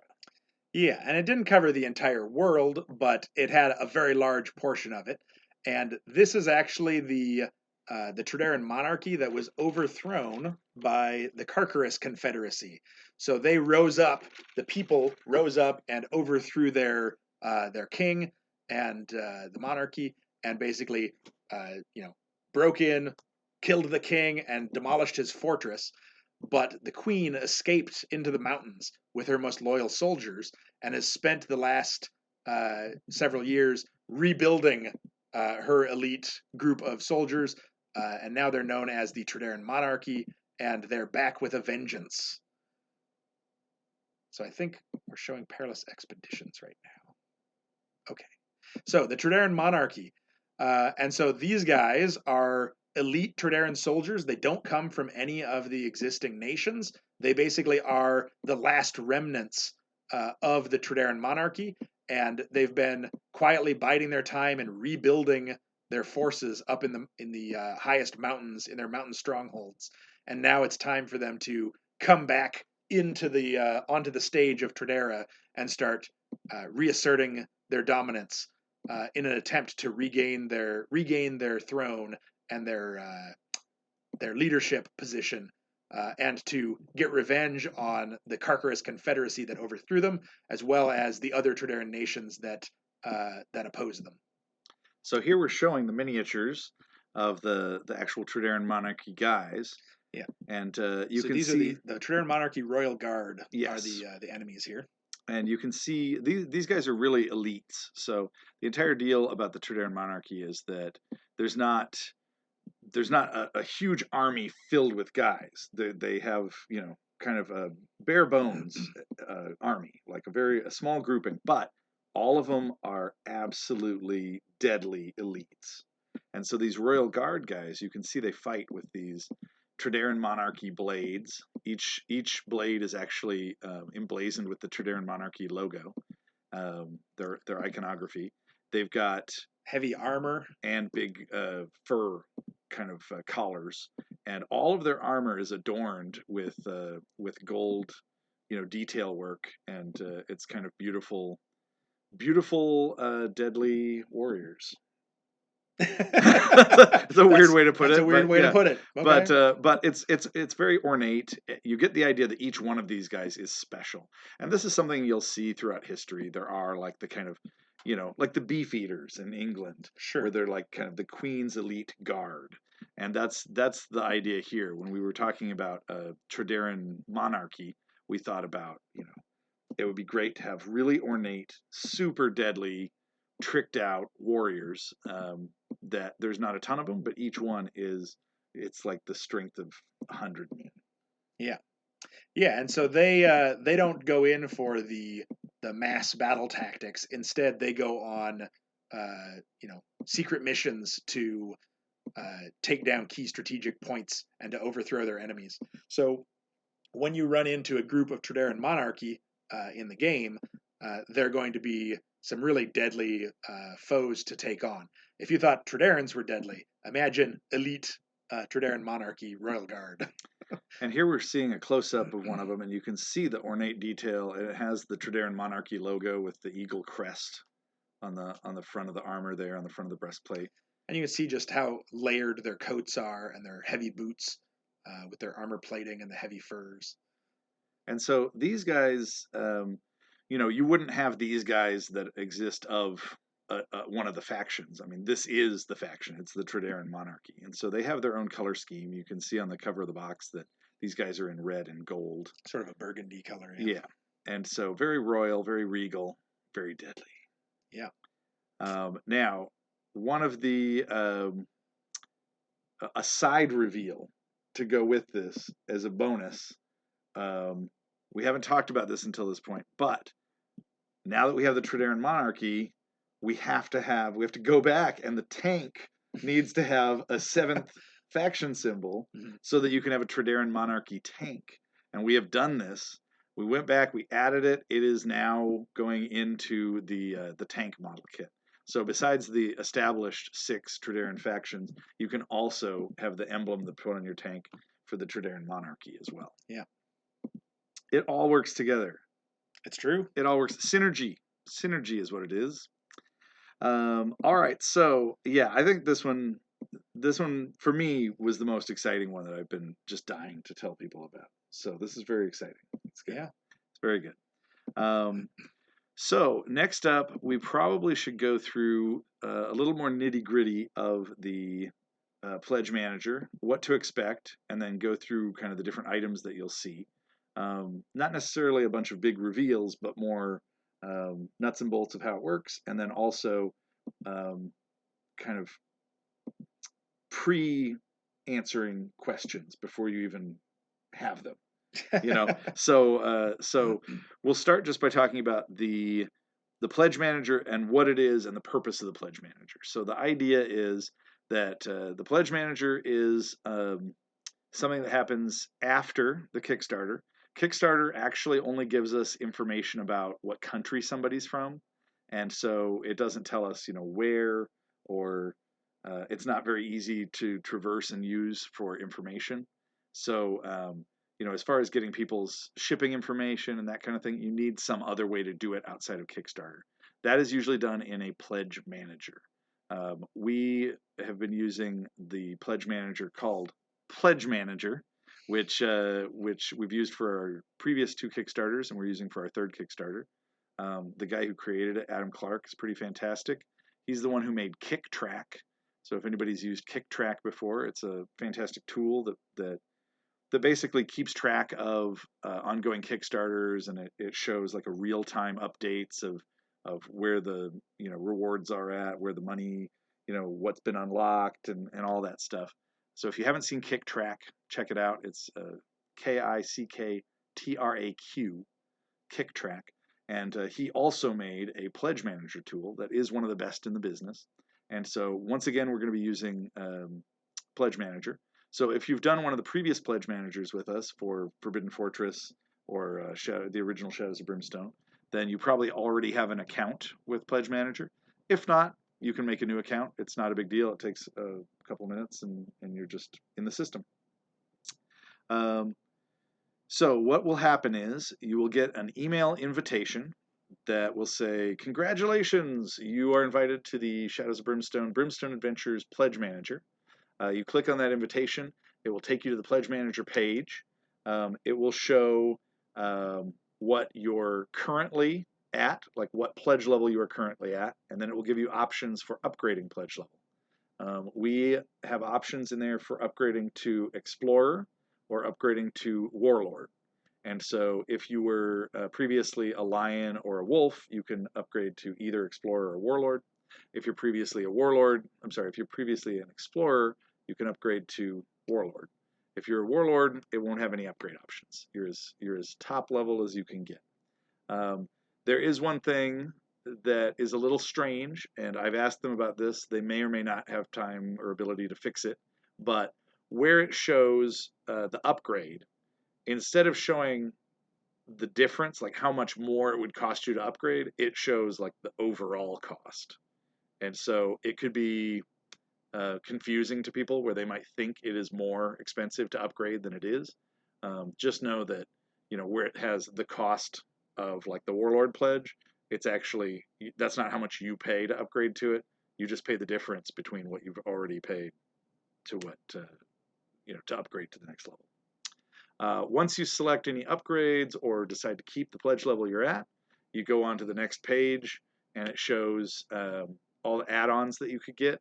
This is where you can select all these add-ons that we've been talking about, and we're going to go through some other ones. There are some other surprises that we'll talk about, but it lets you get add-ons like custom dice. It lets you get, if you want, you can get up to 1 additional pledge of Warlord or Explorer. It's actually Warlord and or Explorer. So each person could get up to 1 extra Warlord and 1 extra Explorer. I don't know why people would need extra pledges, but there's always some people that want them. And so, maybe you're piggybacking onto a friend's order or something like that. That's going to be something you can do in there. It will also show, items that you're getting as part of your pledge. So we've grouped these together. So, if it says like your Warlord box and it's like a white box with a Warlord icon on it, that includes all the miniatures and their printed material associated with them that come with just the Warlord. And so, if you look at like a Warlord pledge and it says your Warlord pledge rewards, it'll say, all right, you're going to get Gates of Valhalla. You're going to get Valley of the Serpent Kings. You're going to get the Lion pledge reward box. That means the, miniatures and printed material associated with just the lion. You're going to get the wolf pledge box. That includes the miniatures and printed material associated with the wolf. You're going to get the stretch goals box, which is for, I think, Explorer and higher. You're going to get the Warlord box. And so it basically just says like a name, like it's encapsulated. It just says Warlord box, but that actually means all those goodies, like the Children of the Mountain and the Harvester Drill Team, all those things. And for a full list of those, you can look in the Kickstarter page itself, which shows all of the different things that got unlocked over the course of the campaign. Yes, but it's not really something you have to worry about. When we have add-ons on there, we actually say right there, this is included in all Explorer level or higher pledges. This is not included in anything. This is included in a Warlord. We spell it out. We try to make it very clear so that nobody's confused, and we can just kind of nip that in the bud before. And we also do have a new items section specifically, right, for the pledge manager, where it's items that are new to the pledge manager that weren't included in pledge levels. We also have a big, bright red new icon on things that were not included in the pledges. Yeah, on the image for the item. The image. So I'll tell you what. Maybe at this point, I guess just to finish my thought, once you add on your add-ons, you click next. It goes to the place where you put in your full shipping address, and then it's time to check out, and that's where you pay for the shipping cost of your phase 1, your wave 1 pledge material. You're just paying for the shipping of your actual pledge. So if you're a Warlord backer, you're only paying for the Warlord package. And then anything that you bought for phase 2 items or phase 3 items, I guess I should be saying wave. Wave 2 items, wave 3 items, those we're going to charge shipping later. And the reason we're doing this is because it would just be a broad estimate at this point.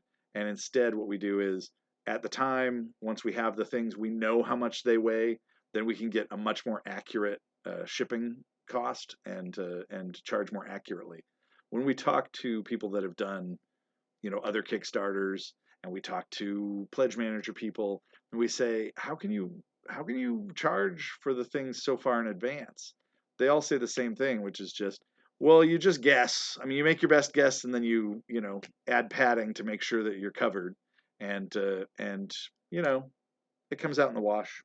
But the problem with that is if you add the padding, you make your best guess, and then make sure that like there's enough padding to cover things, then it could end up that people are charged too much. And we'd much rather have it be more accurate and fair. And so to that end, we're going to charge shipping for Wave 2 at the time that we're shipping Wave 2. We're going to charge the shipping for phase or Wave 3 items at the time that we're shipping Wave 3. And so that way it gets the most accurate and fair costs. Yeah. So the shipping that you pay in the Pledge Manager is just for the initial Wave 1 shipping. Wave 1 shipping, which is the pledge pledges, rewards. Yeah. All right. So we do have a couple questions we might want to hit here. Sure. One is, will we have items for Forbidden Fortress? So there aren't really any items for Forbidden Fortress in this Pledge Manager. We're trying to keep it very focused on the Brimstone Adventures stuff and the new items for Brimstone Adventures.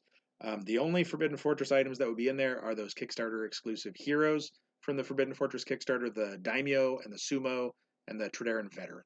So those were previously only available in the Forbidden Fortress Kickstarter, but they'll be available as add-ons in this Adventures Pledge Manager. The next question here is, are there any plans for some sort of exclusive camp set like Frontier Town for Mines or Feudal Village for Forbidden Fortress? So I think you're talking about like a Frontier Town expansion kind of thing for the camps. So basically that is kind of folded into Perilous Expeditions. The camps already have a lot of variability in the Gates of Valhalla and Valley of the Serpent King sets, but there will be new elements for the camps in the Perilous Expeditions set for the Vikings and the Conquistadors. Troy asks, threats we need extra copies of minis for. If you're talking about alternate paint schemes, we actually do have those marked in the Pledge Manager under the enemy set add-ons and under extra miniature set add-ons for the different enemy types. It'll say specifically, Painter's Note, these are the alternate paint schemes that you have cards for included. So if you want to get extra sets of the miniatures, extra sets of these enemy sets to paint up in different color schemes, it tells you, they're marked as to which ones would have that option, and also how many of those, like what those different Otherworld variants are, different color scheme variants are. So that should be pretty easy to find if you just kind of scan down we made it bold in the description, if you just scan down the list of extra miniatures sets or enemy add-on sets. So maybe we should go ahead and go through all the different items that are add-ons, yeah? And some of them will be nothing, too exciting, but other ones will have some interesting notes. Yeah? Okay. All right. So let's bring them up here. We'll just kind of go through. Yeah. So this is an interesting one.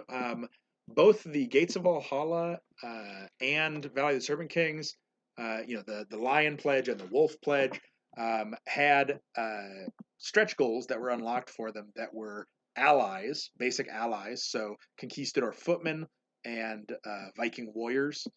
And those were additional ally groups that were unlocked as stretch goals for the Lion or the Wolf Pledge, respectively.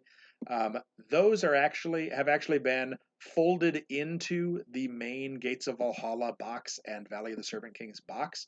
So the main adventure sets are actually coming with the allies, the Conquistador Footmen or the Viking Warriors, included in the box at this point. So for people that backed the Kickstarter for Brimstone Adventures, that's not really going to have any change specifically to it. It's just they'll be packed into the box itself.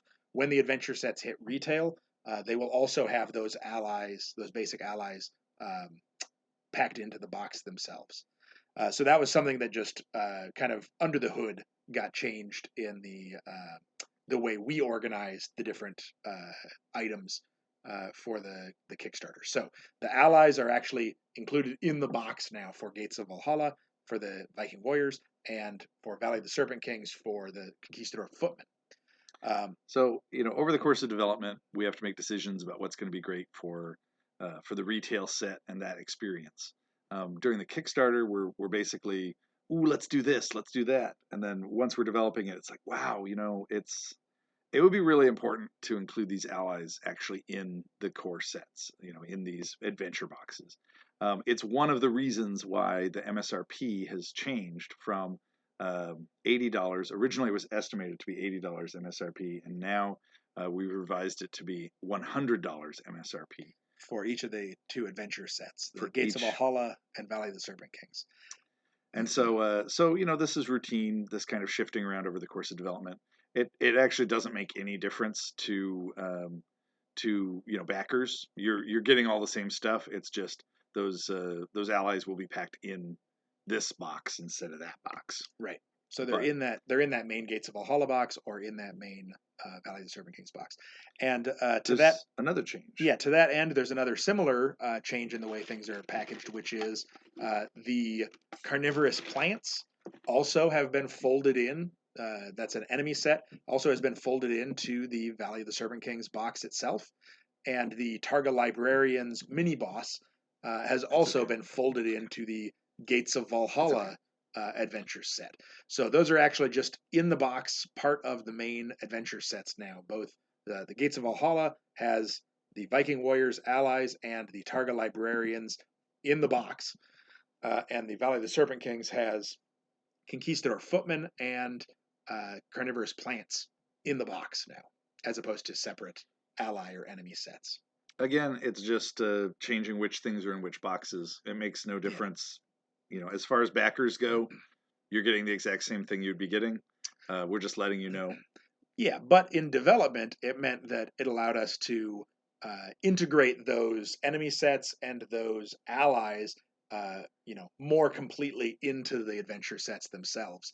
So, the Viking warriors you can hire from the Viking camp that you set up and you're building, and there's upgrades that you can get at the camp locations to make your Viking warriors better. So when you bring them along on an adventure, when you get more Viking warriors to join your party, you can actually upgrade them in camp as opposed to just having them be their own ally set off to the side. That's a separate thing.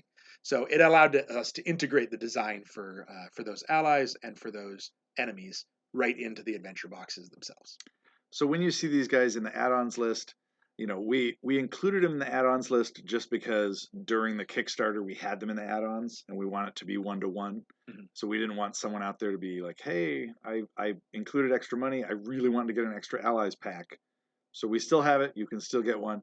We do clearly say under the allies Viking Warriors, this is included in the Gates of Valhalla box. Mm-hmm.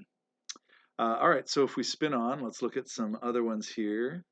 Wow, we have jumped right into an exciting new one that we haven't talked about before. This one is an alternate enemy pack for an XL Fire Giant. So earlier in this live stream, Jason was talking about the land of the Fire Giants. Yeah, Muspelheim.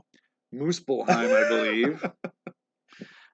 And so this is just kind of a cool way to use, to have a variant on the normal Frost Giant. So this is a Fire Giant. And it basically comes with another giant mini. Yeah, so it's another copy of the Frost Giant miniature, but it also has all of the cards and an enemy record sheet for using him as a Fire Giant instead. And he has his own enemy record sheet because his stats and his abilities have all been changed to reflect that he is a Fire Giant, which acts quite differently from a Frost Giant. And you can see he's got an alternate paint scheme there where he's got sort of red tinted skin and a bright white beard with darker furs that he uses for a cape and a wrap. You can also see he has 3 epic threats that he comes with, 1 high threat. Those basically are to be used in basically any games, but he also has a Cinder Otherworld threat. And so that's, to specifically play against Fire Giants in Cinder. And I think Jason has brought out notes where he actually has the Fire Giant. Well, I just have front. a printout of the Fire Giant here. So one of the things that's kind of cool about him is that he actually has a charred club where when he hits you, when he rolls 6s, he can actually give you burning markers. So it works in some of that Caverns of Cinder theme to it because he can set you ablaze and light the forests on fire with his charred club. He also has Burning Rage, where he actually uses rage tokens that normally are only used by the Viking heroes but he can use his burning rage to build up rage and do extra damage against the heroes. And he's got a fiery roar, so he actually gets extra combat every turn based on his variable movement. He moves a peril die, and so the higher his movement roll is, the louder his roar is, and the more combat he gets. So, and he's got his own elite chart and brutal side as well. But he's definitely a cool addition to be able to fight fire giants in addition to your frost giants that you get in Gates of Valhalla. Maybe we should take a second to answer some questions here. Not all of these are specifically targeted to what we've been talking about, but Ross Allen says, I want to get some Void Swarms and Hives. Where is this available? So the Void Swarms and Hives are a new retail set for Shadows of Brimstone. Those are, I believe, going to hit retail stores the third week of June. And what we've been doing is really trying to work closer with our distributor partners to get the games and expansions to stores ahead of time so that they can all release on a release day. And we've made that release day the third Thursday of each month.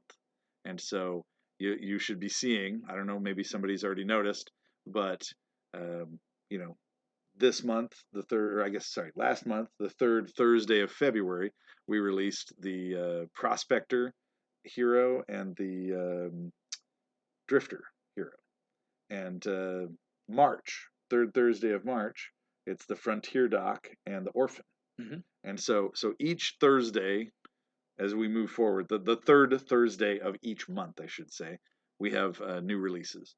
And Void Swarms and Void Hives should be in June, third Thursday of June. Yep. Okay. Other things, let's see. Are custom dice going to come to the Flying Frog store or retail? Yes. We are hoping to make those available to at least on the Flying Frog's web store, but possibly also to retail. I'm not sure exactly when. Right now we're getting them out to people that had them as part of Phase 3 shipping for Forbidden Fortress. But after that happens, then we'll probably start selling them in the web store and maybe in retail. Let's see. Joseph Whitaker says, when will cards, and I think he means credit cards, be charged? When we check out or when the pledge manager closes? So it would be at the time that you check out. It's not really like Kickstarter. Kickstarter, it has your card on file and it only charges you when the Kickstarter campaign closes. The reason they do that is because by the very definition of Kickstarter, it's supposed to be that, we're trying to fund this project, but if it doesn't reach the goal, then no one gets charged. But for this, it's more like the pledge manager's, the Kickstarter's over, it's happened, it's real, it's tangible, it's not in question. And the pledge manager is just your chance to put in your shipping information, buy any add-ons, and pay for shipping. And so when you check out, it's kind of like checking out from a web store or something. So just to hit a couple of these here. Sure. Max asks, how about a campaign set for the Old West similar to the Perilous Expeditions? Well, we definitely have talked about that kind of thing. It's definitely in the future, and a lot of it depends on how much people like the stuff that comes out in Perilous Expeditions. So definitely let us know if you're excited about Perilous Expeditions and the kind of stuff we're talking about, and we'll see how what the future holds. Steven Hernandez asks about new paint sets, and it's something we did talk about, the possibility of doing paint sets for Brimstone Adventures specifically. I'm not sure if we're going to do something like that or not. Right now, I mean, the deal is I've seen paint sets from other companies. We're lifelong gamers. We've been doing this forever, playing games. And, what I hate is when people kind of resell you the same paints, just with a different box cover. And, our Shadows of Brimstone paint sets, we have 3 paint sets so far. There was a Brimstone, what is it? Heroes of the Old West. Yep. Creatures of the Void, and then Forbidden Fortress. And none of those overlap at all. So the idea is we have a range of colors, and if you get one of the paint sets, you have, a certain amount of colors, and then when you get the second one, it doubles the range of colors you have. When you get the third one, then you have this much bigger range to play with. If we did, a Viking and Conquistador paint set, I would be wary of it just copying over some of the previous ones that we've done. That being said, it's possible you could make some subset where it's like, here's ones that are geared toward Vikings that would be good for convenience. Yeah, for like frost that. giant skin and furs and metal for shields, things like that. But we'll see. We'll see. For now, anyway, we decided it was better to focus on fire giants and some new mission packs and stuff like that. All right. So Josh asks, how do camp upgrade costs work in context where you and your friends are constantly mixing and matching heroes between missions based on the numbers of heroes visiting at the time? That's a pretty nitty-gritty question, but the short answer is at the start of your campaign, you set how many heroes the size of the party is, and that's how you cost out the upgrades in camp.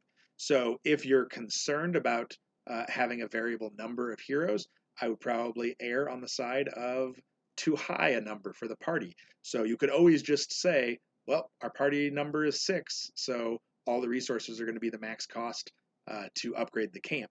But really, it's up to you how you want to handle that for your particular play group.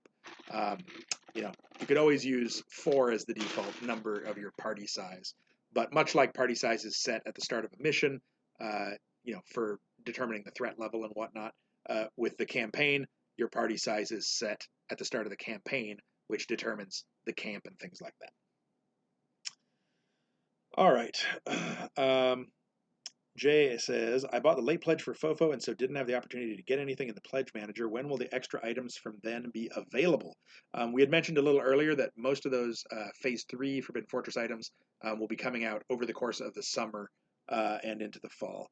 So if you're looking for things like the Feudal Village and the Odakuro, Oni Warlord, things like that, those will be coming out to retail over the summer after they've been shipping to the backers for the Kickstarter.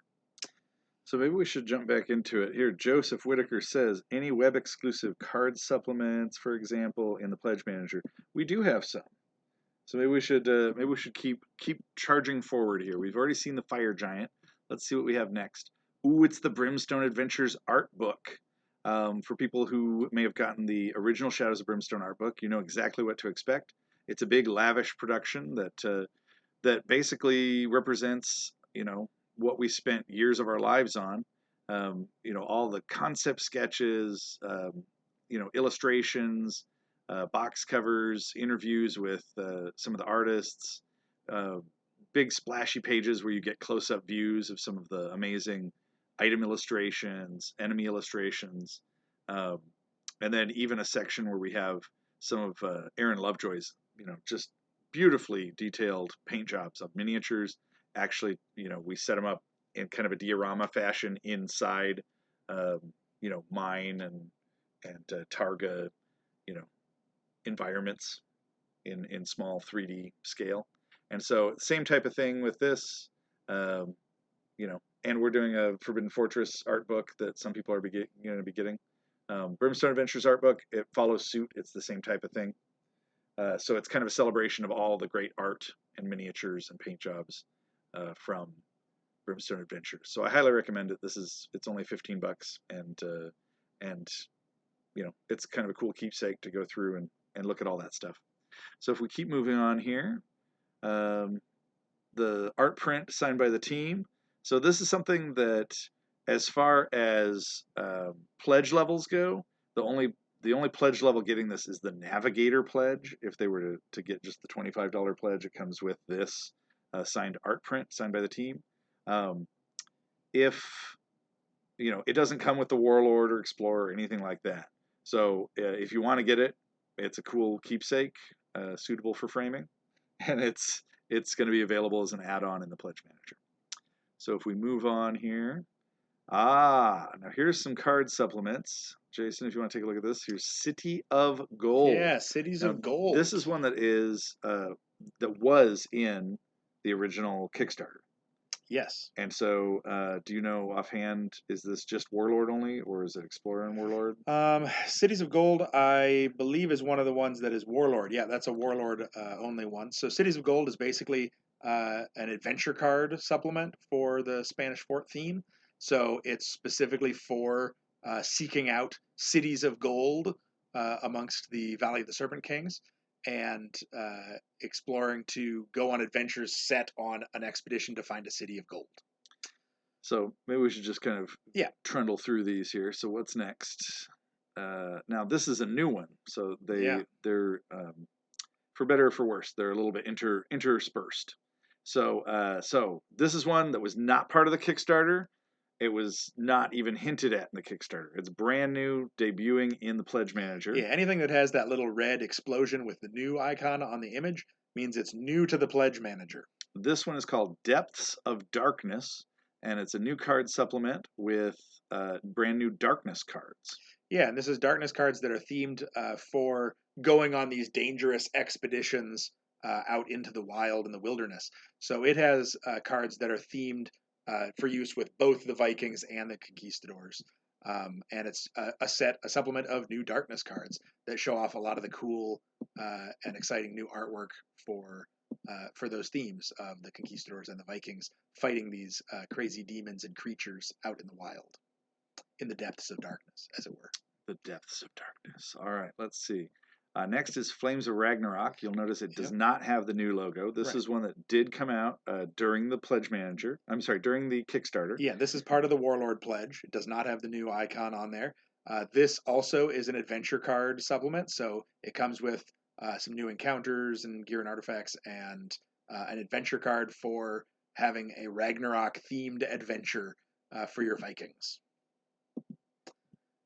Now this is a brand new one, and it's Loki's Vengeance. Loki's Vengeance, and right. This one is encounter cards, specifically themed for Norse lands.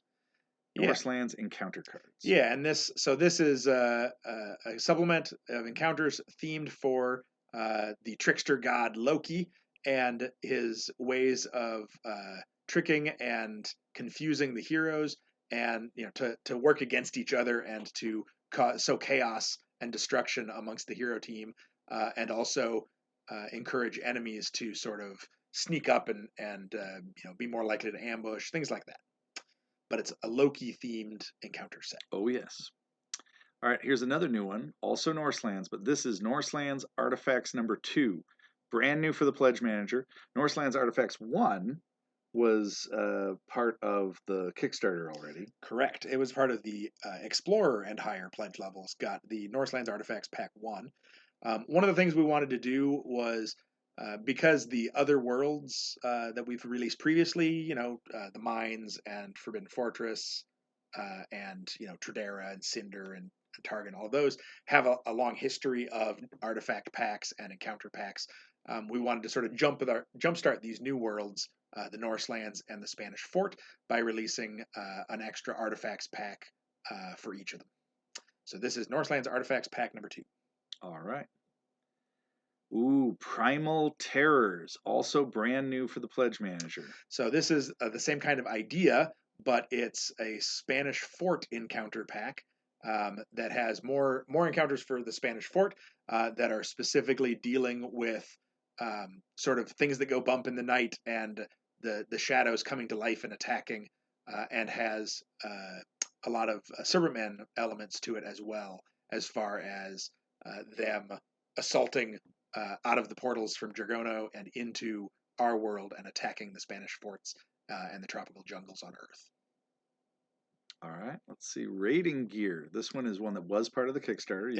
There's no new icon. Yep, this was a Warlord level supplement, and so the raiding gear is new gear that has the Norselands icon on it. So it all has the same gear back, but it can be mixed into your existing gear decks, or you can keep all the ones that have the little Norselands icon on the front face separate, if you want to have the gear you find be a little more themed for the world that you're in. Ooh, this is a brand new one for the Kickstarter. I'm sorry, for the Pledge Manager. called Spanish Fort Artifacts #2. Yeah, so much like the Norselands Artifacts Pack 2, this is more artifacts for the Spanish Fort, again, to help fill out those artifact decks even more and help them to sort of catch up to, being closer to the number of artifacts variation you might find in the existing worlds that we've seen over the last several years. Swamps of Jargono Artifacts #2. Now that was one that was in the Kickstarter. Yep, this is a Warlord level supplement from the Kickstarter, and it's more artifacts, more variation on artifacts for the Swamps of Jargono. Yeah, this is the first time we're actually getting to do those #2s and go back and add some extra stuff. True, adding a lot of new content for Jargono and Targa is pretty exciting. Yes. All right. Next up, what do we have? Oh, speak of the devil, Targa Plateau Artifacts #2. Yeah. Same thing, more revisiting this. No new icon, so it's established in the Pledge Manager and was included in, what did you say, Explorer and Higher? The Artifacts Pack 2 is actually part of the Warlord or Higher. Warlord or Higher. Okay. Moving on, Tools of Conquest, again, part of the Kickstarter. Spanish Fort gear, themed for gear for the Spanish Fort. Mm-hmm. And do you know what this is included in? This is the Tools of Conquest, which is part of the Warlord. And these aren't things you need to take notes on. Again, in the Pledge Manager, any of these that you see, it's very clear in the description where it shows what it's from. We're just mentioning it as we go for interested parties. All right, we'll keep moving on. Look at this, Jason, the custom dice. So we have 3 custom dice sets as part of Brimstone Adventures. This one right here is the first. It's the Conquistador custom dice, and so you can see it has the lion icon. And next up, we've got the Tredaran with the lightning strike and stripes, the strike and stripes as it's known. Yeah. For these beautiful Tredaran dice, and then here are the wolf dice for the Vikings. So it kind of represents the 3 factions of the Kickstarter. Yeah, the Brimstone Adventures Kickstarter. The Conquistadors, the Vikings, and Tredaran with the Tredaran Strike Team and that kind of thing. Yep. So these are the custom dice sets. These are not part of any of the pledges. So we didn't put the new icon because it was established as an add-on during the Pledge Manager. I'm sorry, during the Kickstarter. But even though it's not new for the Pledge Manager, it's important that it was not included in any of the pledge levels. So if you want to get it, definitely add it in the Pledge Manager. Yep. All right. This is just something that we had in the add-ons list during the Kickstarter. It's basically a deluxe set of Darkstone. So we sourced little shards of Darkstone in multiple different sizes and shapes. And then we put them together into a custom printed Shadows of Brimstone canvas bag. And so it's kind of a nice set. We have these. This is what we always play with for Darkstone when we play. All right. The Frozen Gates. So for the original... Like Brian Bosch says, can't wait for the other Tredaran faction dice sets. Well, I guess we could do that instead of Egypt. No, I'm just kidding. Just kidding, Brian Bosch. All right, so in the past, when we did the original Shadows of Brimstone, we did a set of doorways, and it was really cool. It had a set of 4 mine doorways for the Old West, and then it had a set of 4 otherworld doorways, which is a generic doorway that you would use when you're in an otherworld. When we did Forbidden Fortress, we followed suit, and we did Japanese Torii Gate type doorways for feudal Japan and being in the fortress. And then the flip side of that, we did specific otherworld gates for the belly of the beast. They're really gross. They have oozing slime. And teeth. Yeah, they're just fantastic. Ringed with teeth. This gave us a chance to do 2 new doorway sets.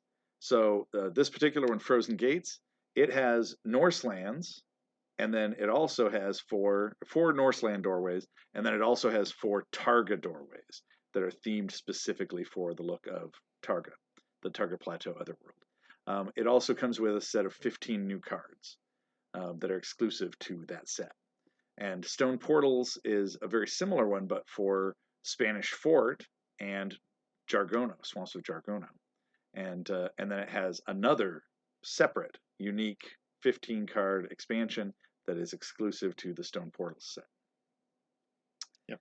Those were not included in any of the pledges, and so they're brand new. You'd want to add that in the pledge manager. So here is the Archive Guardian and Archive Towers. Now this is one that I don't know that we talked about before, but over the course of development, we decided we probably should bundle these together. And so when it's sold in retail, it's going to be Archive Guardian and Archive Towers, just like when we did the Custodians of Targa, we bundled them with the Targa Pylons. Yep.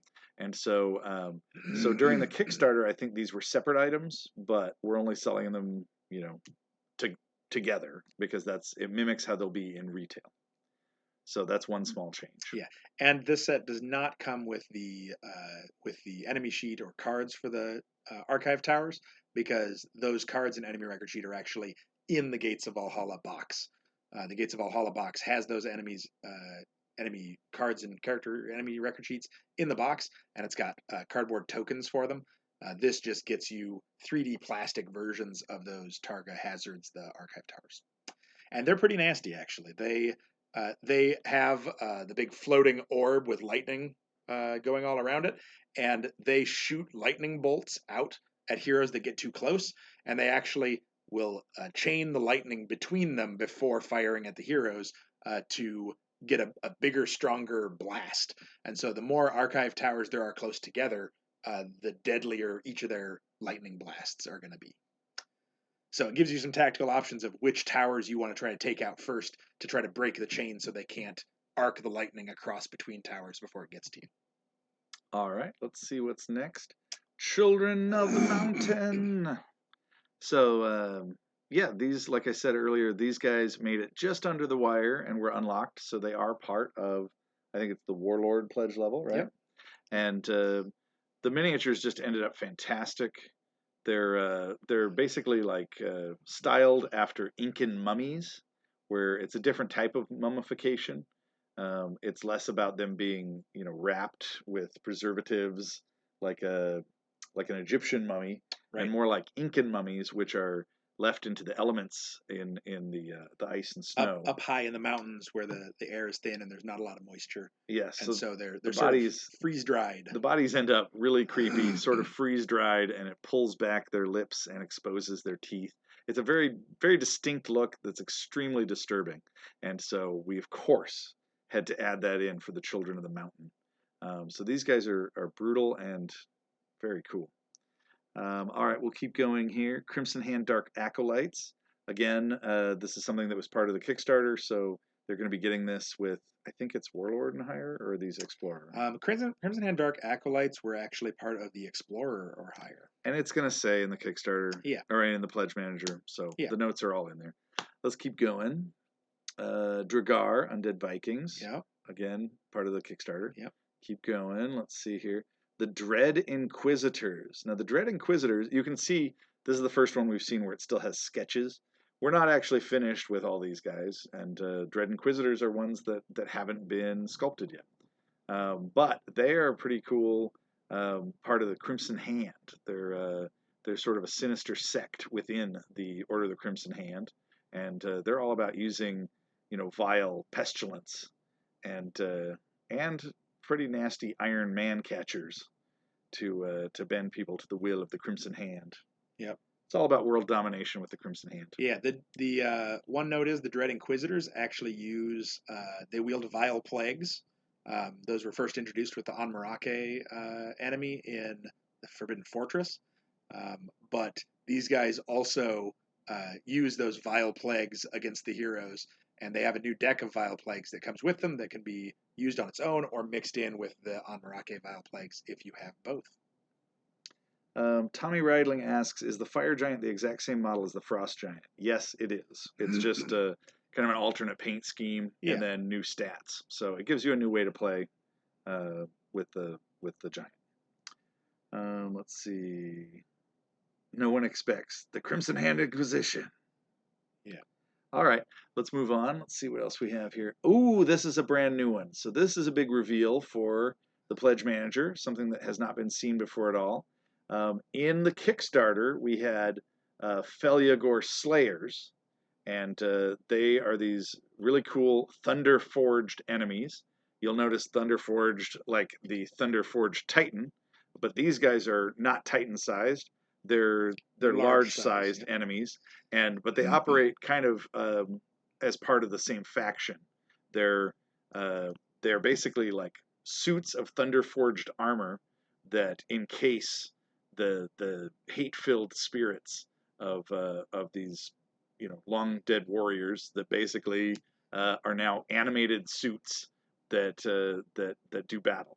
Yeah, so legions of Feliagor spill out from the underworld in the Thunderforged armies attempt to bring about Ragnarok and to slay the world of men and gods alike.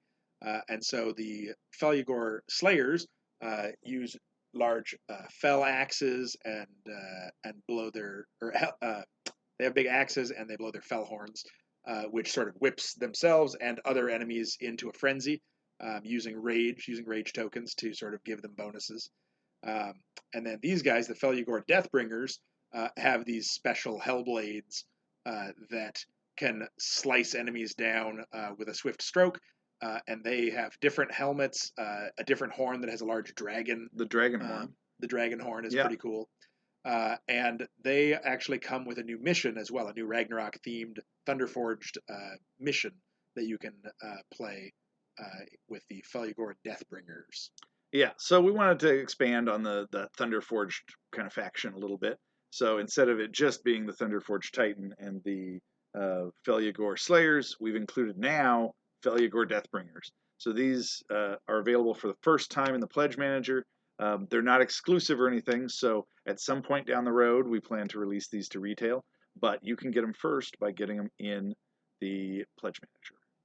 All right, next up, what do we have? There's Feliagor Slayers, and you can see they are similar, but the horn obviously is different. They're wielding different weaponry, that kind of thing. But it's a variant, different models, different plastic models, but same theme, same style. All right. So if we keep going, Fenris Wolves, again, part of the Kickstarter. It'll list exactly which pledges it already comes with.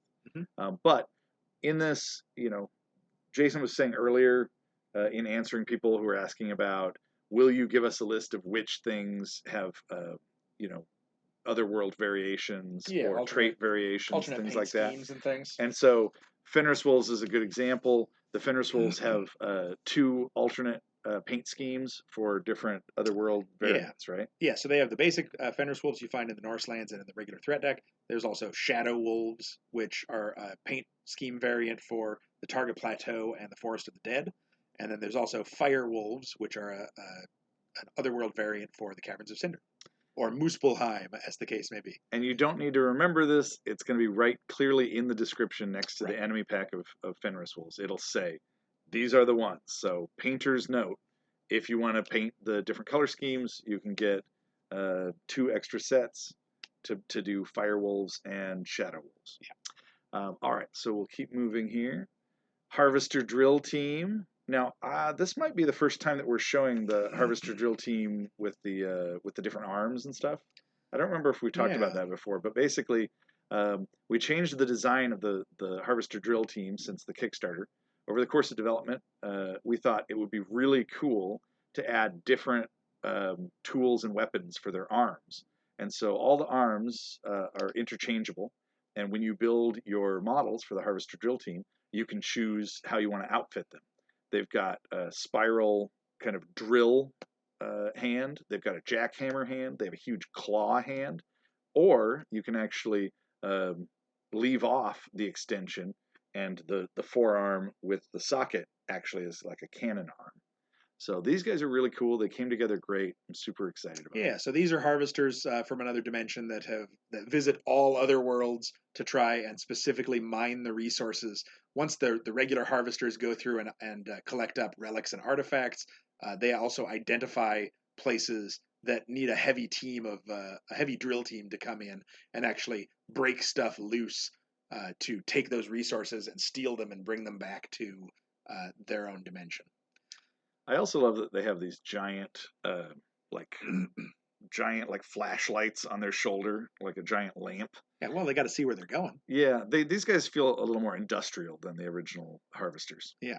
Well, they're the heavies, Oh the yes. heavy harvesters. So let's keep moving here. Hell bears. Again, hell bears have some variations. These do come with the, they're from the Kickstarter and they are part of The Warlord. Warlord Pledge. Yeah.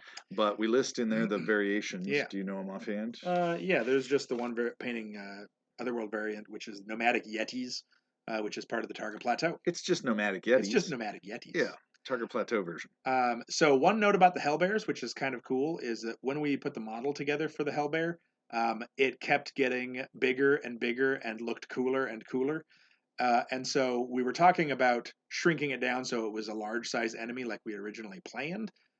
But we ended up thinking it looked so cool that we kept it giant and we just switched it to be on a 60 millimeter base instead. And the development of the gameplay went right along with that to make it a more massive and terrifying foe to fight in your games. And so it is a set of 3 Hellbears that are all extra large on 60 millimeter bases, and the Hellbears are quite terrifying. So they're actually going to cost a lot more in retail, but we didn't want to do a bait and switch or anything, so we kept the price as is. So if you want to get an extra set of Hellbears, this is the time to do it. It ends up being like half price. Yeah. All right. And of course, those are included in the Warlord Pledge as well, as was said in the Kickstarter. All right, let's move along here. Ooh, the Hellborn Marauders. These guys are really cool. They're kind of like a classic barbarian, in the style of like Frazetta art or something like that. Feels like somebody Conan would be just facing off against.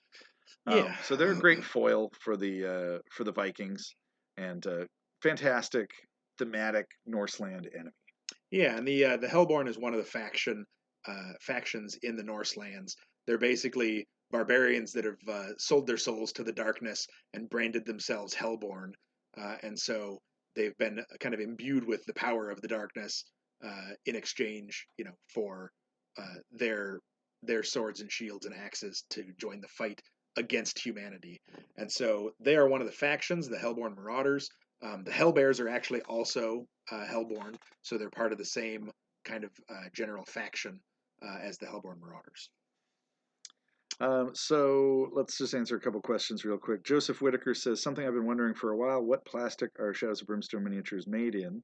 They seem too hard for PVC. Are they HIPS?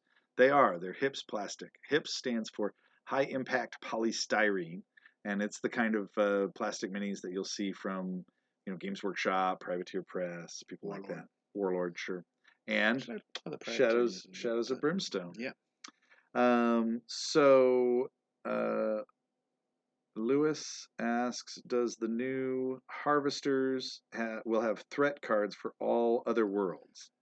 Yes, the Harvester Drill Team also has threat cards for all current other worlds. So that includes the Derelict Ship, Blasted Waste, Caverns of Cinder, Belly of the Beast, Forest of the Dead, all those guys. Wow, someone's asking, does someone know where I can sell a kidney to buy all the new stuff in the Pledge Manager? Yeah, we can't help you with that. That's disturbing. All right, so let's keep going. There's a street market in the Frontier Town expansion. All right. Yeah, I think there's parts of the Blasted Wastes. Yeah. Here's one, the Lumia Vampires. And again, we're showing the concept art because it hasn't been sculpted yet. And in fact, I think this is one that Daniel is sculpting as we speak. This week is Lumia Vampires.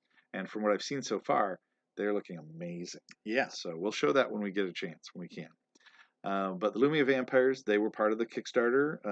I don't remember if they're Warlord or Explorer. Do you remember? For the Lumia Vampires, they're part of the Warlord. Okay. And all right. So let's move on.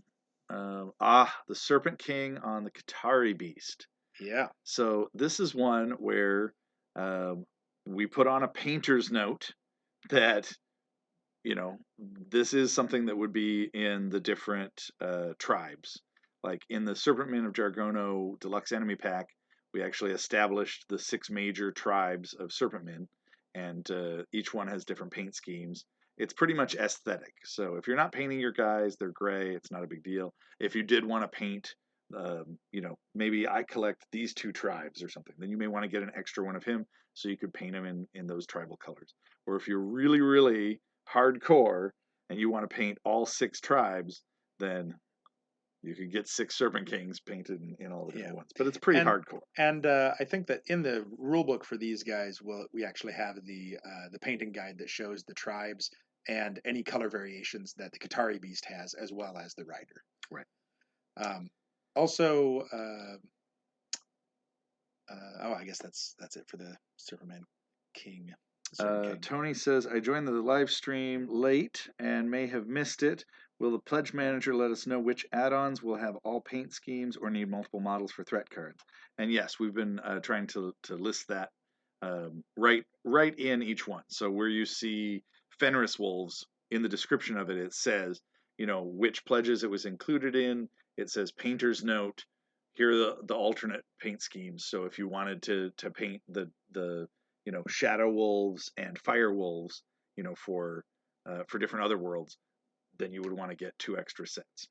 So we spell it out for you in the descriptions. All right, so shadow lurkers. Look at these guys. This came in. This is one that was sculpted just literally last week, and so when we did the pledge manager, this had stand-in art where it had the concept art, just like the Lumia vampires we saw, but it was just done in time to make it in. And so these guys are so creepy. I'm way excited about these shadow lurkers. They're demons, and they've got this gnarled and wrinkled skin. It's all sinewy, and it feels almost like their flesh has been stripped off, and you're seeing the muscle. But it is a thin veneer of a shadowy black skin that covers over the striations of sinewy muscles. Yeah, these guys are demons from the void that are one with the darkness, and they actually are tainted by greed, and so they get bonuses to their attacks based on the number of artifacts you currently have from the world you're in. So the more tricked out your hero is, the more likely these guys are to focus on you and try to rip you apart and potentially steal your stuff. But these shadow lurkers are actually another enemy that crosses all worlds because they emerge from the shadows in the void to attack. And so they actually have threat cards for all current other worlds as well. There are a few questions. Do they all have the same pose? This particular set is just a 1 pose model, so they have the same pose. They're large size. It's a group of 3 shadow lurkers, and they do have the same pose there. And we'll see, these basically the initial sculpt is done, but we haven't, broken it into pieces and whatnot. It's possible there might be some head posability. Well, we'll see what we're able to do. Yeah. There was another question, which was, what other world are the Lumia vampires from? They're themed for the Spanish fort as a world. And so they've got sort of an old world style with headscarves and beads and long flowing dresses. They are quite a bit different from all the other vampires that we've had so far because they're normal size enemies. They're not large size. They use hex hits where when they attack you, you actually have to use your willpower to defend against it rather than your defense. They can potentially drain you, and they also are hard to stay dead. So they have the chance to get back up like zombies or something like that. They've got cursed body markers that get laid down when you defeat them, and then they have a chance to stand back up. So they're kind of almost like a hybrid between vampires and Hungry Dead type zombie theme. Tommy Reidling says, random question, found a Shihari binocular in-game. Is that just another spelling for Shikari? Well, it's not a typo, but a lot of times when you find these things, they say, well, what is this item? And it's like, oh, I think he said it was from the Shihari.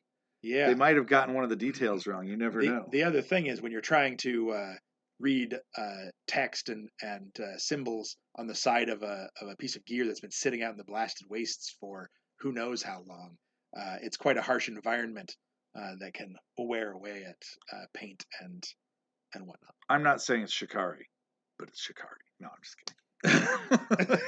All right. All right, so let's keep going. Swamp Stingers. Again, this was part of the Kickstarter. I don't remember Explorer level, It's Warlord level. Warlord level or higher. Yeah. These do have alternate paint schemes, correct? They do. The Swamp Stingers actually have two different Otherworld variants. It's the Dune Stingers in the Blasted Wastes and Mucus Gliders in the Belly of the Beast. One of the cool things about the Swamp Stingers is that as they fly across the board to attack you, they're obviously large size, giant insects. They have the potential to grab you in all of their little insect arms and pick you up and carry you across the board while they're attacking you. And so you may have to make a skill check to avoid getting dragged out of position and hauled off to a corner for them to try to feast on you. So there's a couple more quick questions here about the Shadow Lurkers. Yeah. Someone was asking if they're keyword void. They are. They're demon void.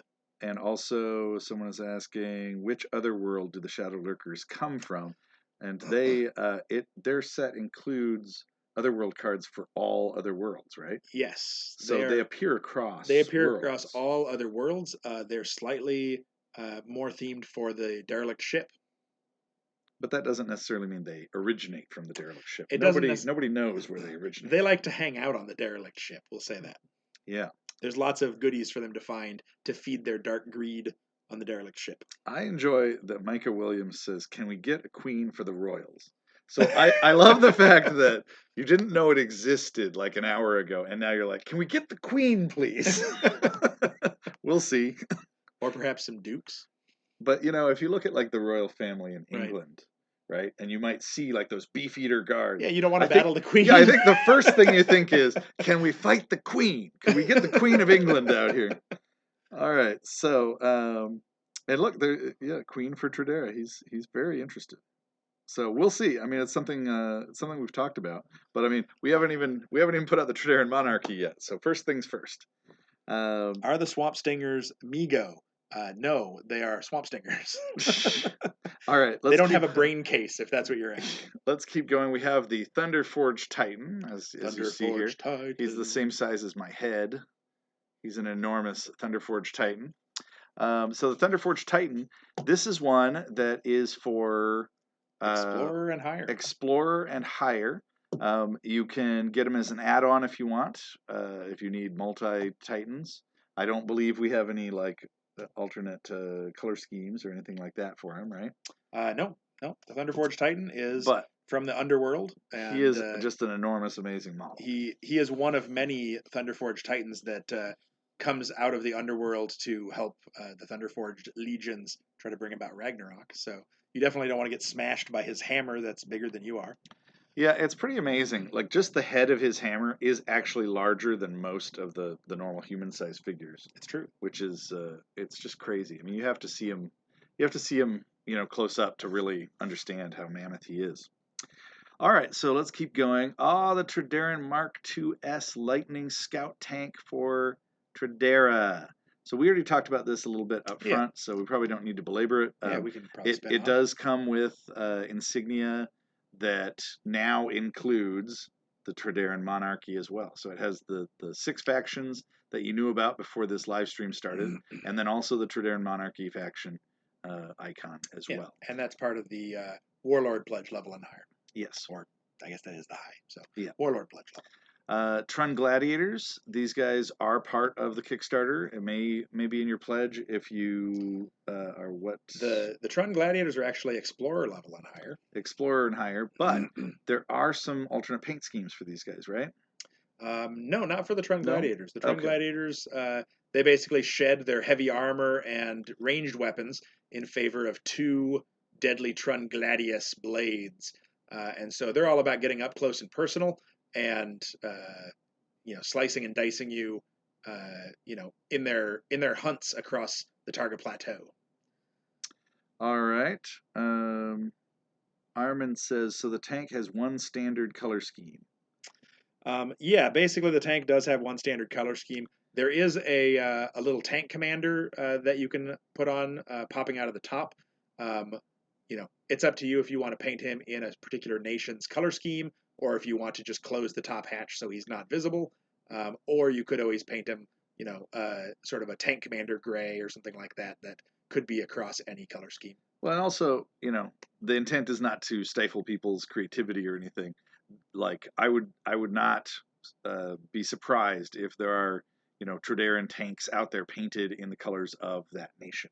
Oh, absolutely, So sure. it's whatever you want it to be, but I wouldn't say that you necessarily need 6 tanks or 7 tanks, to be in all the different Right. colors or something like that. The idea is that the Mark II's Lightning Scout tank is kind of a standard light tank that all the nations use because of its versatility and its ability to pass through most portals that open to other worlds. So they can use it as infantry support when they go on these expeditions and raids into other worlds. All right, let's keep going here. Venom Strike Ballista. So, yeah, this is a really exciting model. I love how it's come together. I'm not sure if we've actually shown a picture of it where it's actually sculpted and finished, but it turned out fantastic. It does have Serpentman crew, so if you wanted to get the different versions, if you wanted to paint up ones for each of the different tribes, the 6 tribes, then you would probably want to get 6 versions of this so that you could paint the Serpentman in those different colors. Mm-hmm. All right, we'll keep moving here. There's the Gates of Valhalla core box. Now, one thing to note about the core box is we're still showing it as square, but based on all the stuff that has to fit in here, we're now looking at possibly making it a little bit longer. It probably would not be as wide as like a Shadows of Brimstone or Forbidden Fortress core set, but it may no longer be square. Like before, we had been looking at it as the same size and shape of the box as like Blasted Wastes or Caverns of Cinder. I don't think everything's going to fit in that anymore. Yeah, the box size for both Gates of Valhalla and Valley of the Serpent Kings, at this point we're looking at the box extending out to be rectangular, approximately about 2/3 the width of a previous core set like Forbidden Fortress or City of the Ancients. So it's not quite as big as one of those original core sets, but it extends out to be maybe about 2/3 the width. When we initially started this, it's like, ooh, what if we had adventure sets that let you start playing Shadows of Brimstone at a cheaper price point, and it's a little bit smaller, and it could be a different entry into the game. And then as we're developing it, we can't help ourselves, and we just keep trying to put more and more stuff in it because we want it to be as cool as possible. And then as more and more stuff goes into it, the box won't fit it anymore. Right. So we've got to, we're doing what we can to make it as awesome as possible, but still, be smaller than like the original core sets. Yeah, still be more We're accessible. trying. There was a question here of, are there going to be 3 ballista threats like the Thunder of Cannons? There is an epic threat, that one copy of an epic threat card that comes with the Venom Strike Ballista that is up to 2 ballistas. So that is an option. It's intended to be 1 ballista that's elite, or if you have the models, you can make it 2 ballistas, much like the Takobake cannon in Forbidden Fortress. And that is, I believe, marked in the Pledge Manager entry for the Venom Strike Ballista. All right, let's keep going here. Blood Priestess. We saw this at the top of the thing. It's one of the new heroes that's brand new in the Pledge Manager, not part of the Kickstarter at all. Keep going. Let's see here. The Kickstarter heroes, Kickstarter exclusive heroes. It's your chance to get extras if you want, but Cursed Eternal is included with everything, even the Lion Pledge. Did we loop? Because we showed this at the very start. No, but it's this is the version of it in the Pledge Manager. Oh, I see. Before it was on a white background. All right, keep it going. So here's the Daimyo. It's your chance to get one of the Kickstarter exclusive heroes from Forbidden Fortress. Jaguar Warrior, yeah. So we already talked about these, so we'll go through them pretty quick. Yeah. Norse Dwarf is brand new. The Hero Outlaw, that's from the original Shadows of Brimstone Kickstarter. It's your chance to pick him up. Sumo Hero, that's from the Forbidden Fortress Kickstarter, but this is your chance to get a copy of him. Tredaran Veteran Hero, that's an exclusive from the Forbidden Fortress Kickstarter. This is your chance to pick him up. Ulfsark Skinwalker, this is one that was not unlocked. It was just shy of being unlocked in the Pledge Manager, in the Kickstarter, and so we're making it available for the first time in the Pledge Manager. Valkyrie, it's another one of the Kickstarter exclusives from Brimstone Adventures, so you're probably already getting it in your pledge, but you could get extra copies if you want. The map packs. Yeah, so we haven't really talked about the map packs yet. So There's a map pack for the Spanish Fort / Swamps of Jargono, and a map pack for the Norse lands and Targa Plateau. We had shown those off as add-ons in the original, during the Kickstarter campaign, but they're here as add-ons as promised in the Pledge Manager. So these basically add a new grouping of map tiles that are Spanish Fort on one side, Jargono on the other for this map pack, or for the other one, it's Norse lands on one side, Targa Plateau on the other side. And it basically is a set of new map tiles, and then all of the map cards and encounters. You need to use those in your games. And it also has a couple of new missions.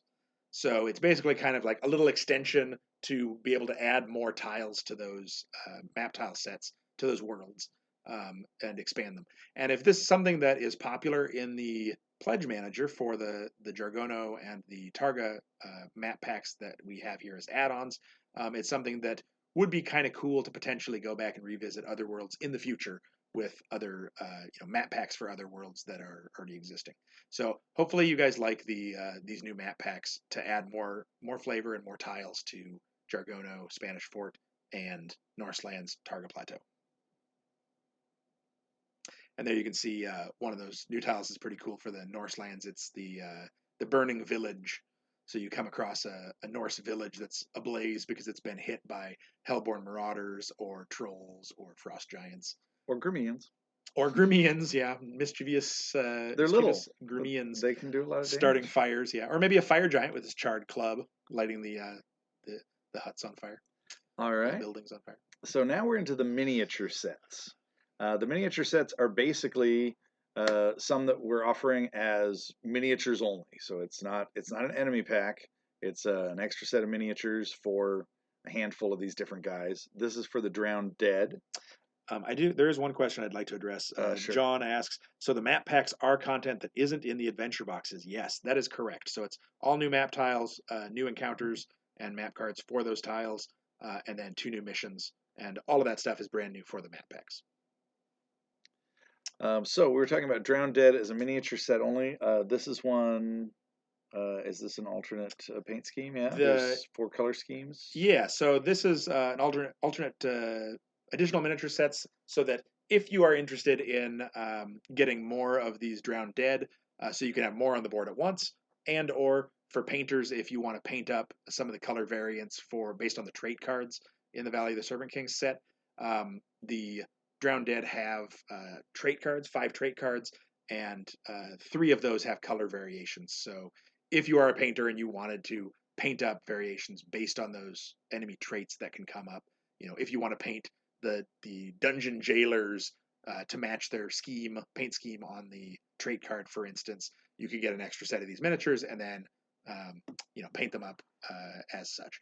So there's 4 total paint schemes for Drowned Dead based on traits. It's the default one, and then 3 alternate schemes for the different trait cards. And the trolls in Gates of Valhalla work in a very similar way. They also are an enemy set. We'll get to it. I'm sorry. Okay. Well, the point is, the trolls from Gates of Valhalla are very similar. They also have a trait set with alternate paint schemes. We'll come back to that, I guess, when that slide comes up. The Targa Archive Librarians, this is also a miniature set. Though these enemies are now included in the Gates of Valhalla box. Originally, during the Kickstarter, they were a stretch goal as an extra enemy set. Also, originally, it was going to be just a single Targa Librarian as a mini boss, and he was medium size. Over the course of development, it ended up changing so that he is large size, so he's much bigger, much taller. He's more akin to the Fleshstalker in size. And there are 3 variations on the Targa Librarian. So he's got 3 different codexes, or codices, as the case may be, that show the different armament and job he has in the archive. And so those have different gameplay mechanics and whatnot. This extra set of miniatures is available because there is an alternate paint scheme for painters that want to paint up their Librarian Prime, which is kind of a boss version of the Targa Librarian. The cards for all of that are in Gates of Valhalla, but if you wanted to paint that alternate paint scheme for the Librarian Primes, you could get this extra miniature set and paint them in the sort of purple robes and gold shell that the Librarian Prime has. And as a general rule, we want to point out the fact that these extra miniature sets or enemy sets, so that you can do these different color schemes and have different versions for trait card color variations for different tribes, different Tredaran factions. All of that stuff. I mean, it's very optional. We're not sitting here pushing it, going like, well, you absolutely have to paint one of every tribe of Serpentmen or something. It's just that over and over we'll get requests for this, and so we wanted to include that option in the pledge manager. But us going through it like this, we want to make sure that people aren't just fainting from this is so much stuff. I'm gonna have so many minis to paint. Right. The main reason we included these miniature only sets is just because we get so many people asking, hey, I love to paint the figures, and it would be really cool to have an extra set of these figures to be able to paint up these otherworld variants or these trait paint schemes for trolls or whatnot. And so we wanted to offer that as an official thing in the pledge manager, as opposed to answering individual emails and making them available, in the web store after the fact and that kind of thing. So, all right, so let's spin on to the next one. Here we've got Serpentman Archers. So it's a similar thing for this. It's a miniature only set, so you can get extra sets of the Serpentman Archers. That's basically if you want to have the potential for more of them to show up at a time, or if you want to paint them as the different Serpentman tribes. From the Serpentmen of Jargono Deluxe Enemy set was where the tribes were introduced. Temple Guard is the same thing. They also belong to each of the different tribes. So for painters that want to paint up, Yellowtail tribe or Ghost Serpent tribe, you have those miniatures to be able to paint the different paint schemes. Yeah, and a lot of people don't do all of them. They'll just say like, well, I specifically like these two, so I have two variations that I fight. And then the trolls are the same way as the Drowned Dead we talked about a little earlier. They're in the there's a miniature only set for extra troll miniatures from the Gates of Valhalla set. In Gates of Valhalla, there's trait cards that the trolls use, and some of those have different color scheme variations. Again, totally optional, but if you want to paint your mountain trolls with their alternate scheme, or your bridge trolls with their optional scheme, you have the opportunity to do that by having the miniature only set. So Todd is saying, so the Target Librarians are now 3 large size instead of 1 medium. And I think that's something that we actually talked about maybe at Gen Con in August. Yeah, that is correct. So originally it was supposed to be a mini boss Target Librarian. It got expanded to be large size because we wanted him to be really imposing and be a little tougher and look a little meaner. And then it also expanded to be 3 different variations, kind of similar to the Tredaran Lieutenants, if you're familiar with the Tredara Otherworld set, where they've got arm variations, and there's cards in the Gates of Valhalla set to, whenever you fight a librarian, you draw a librarian codex to see what armament and kind of occupation he has in the archive.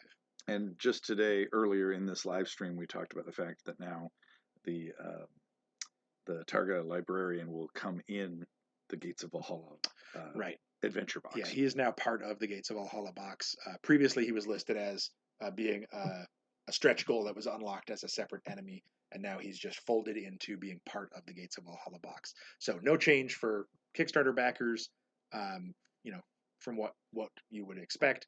But when it goes to retail, people would just have that,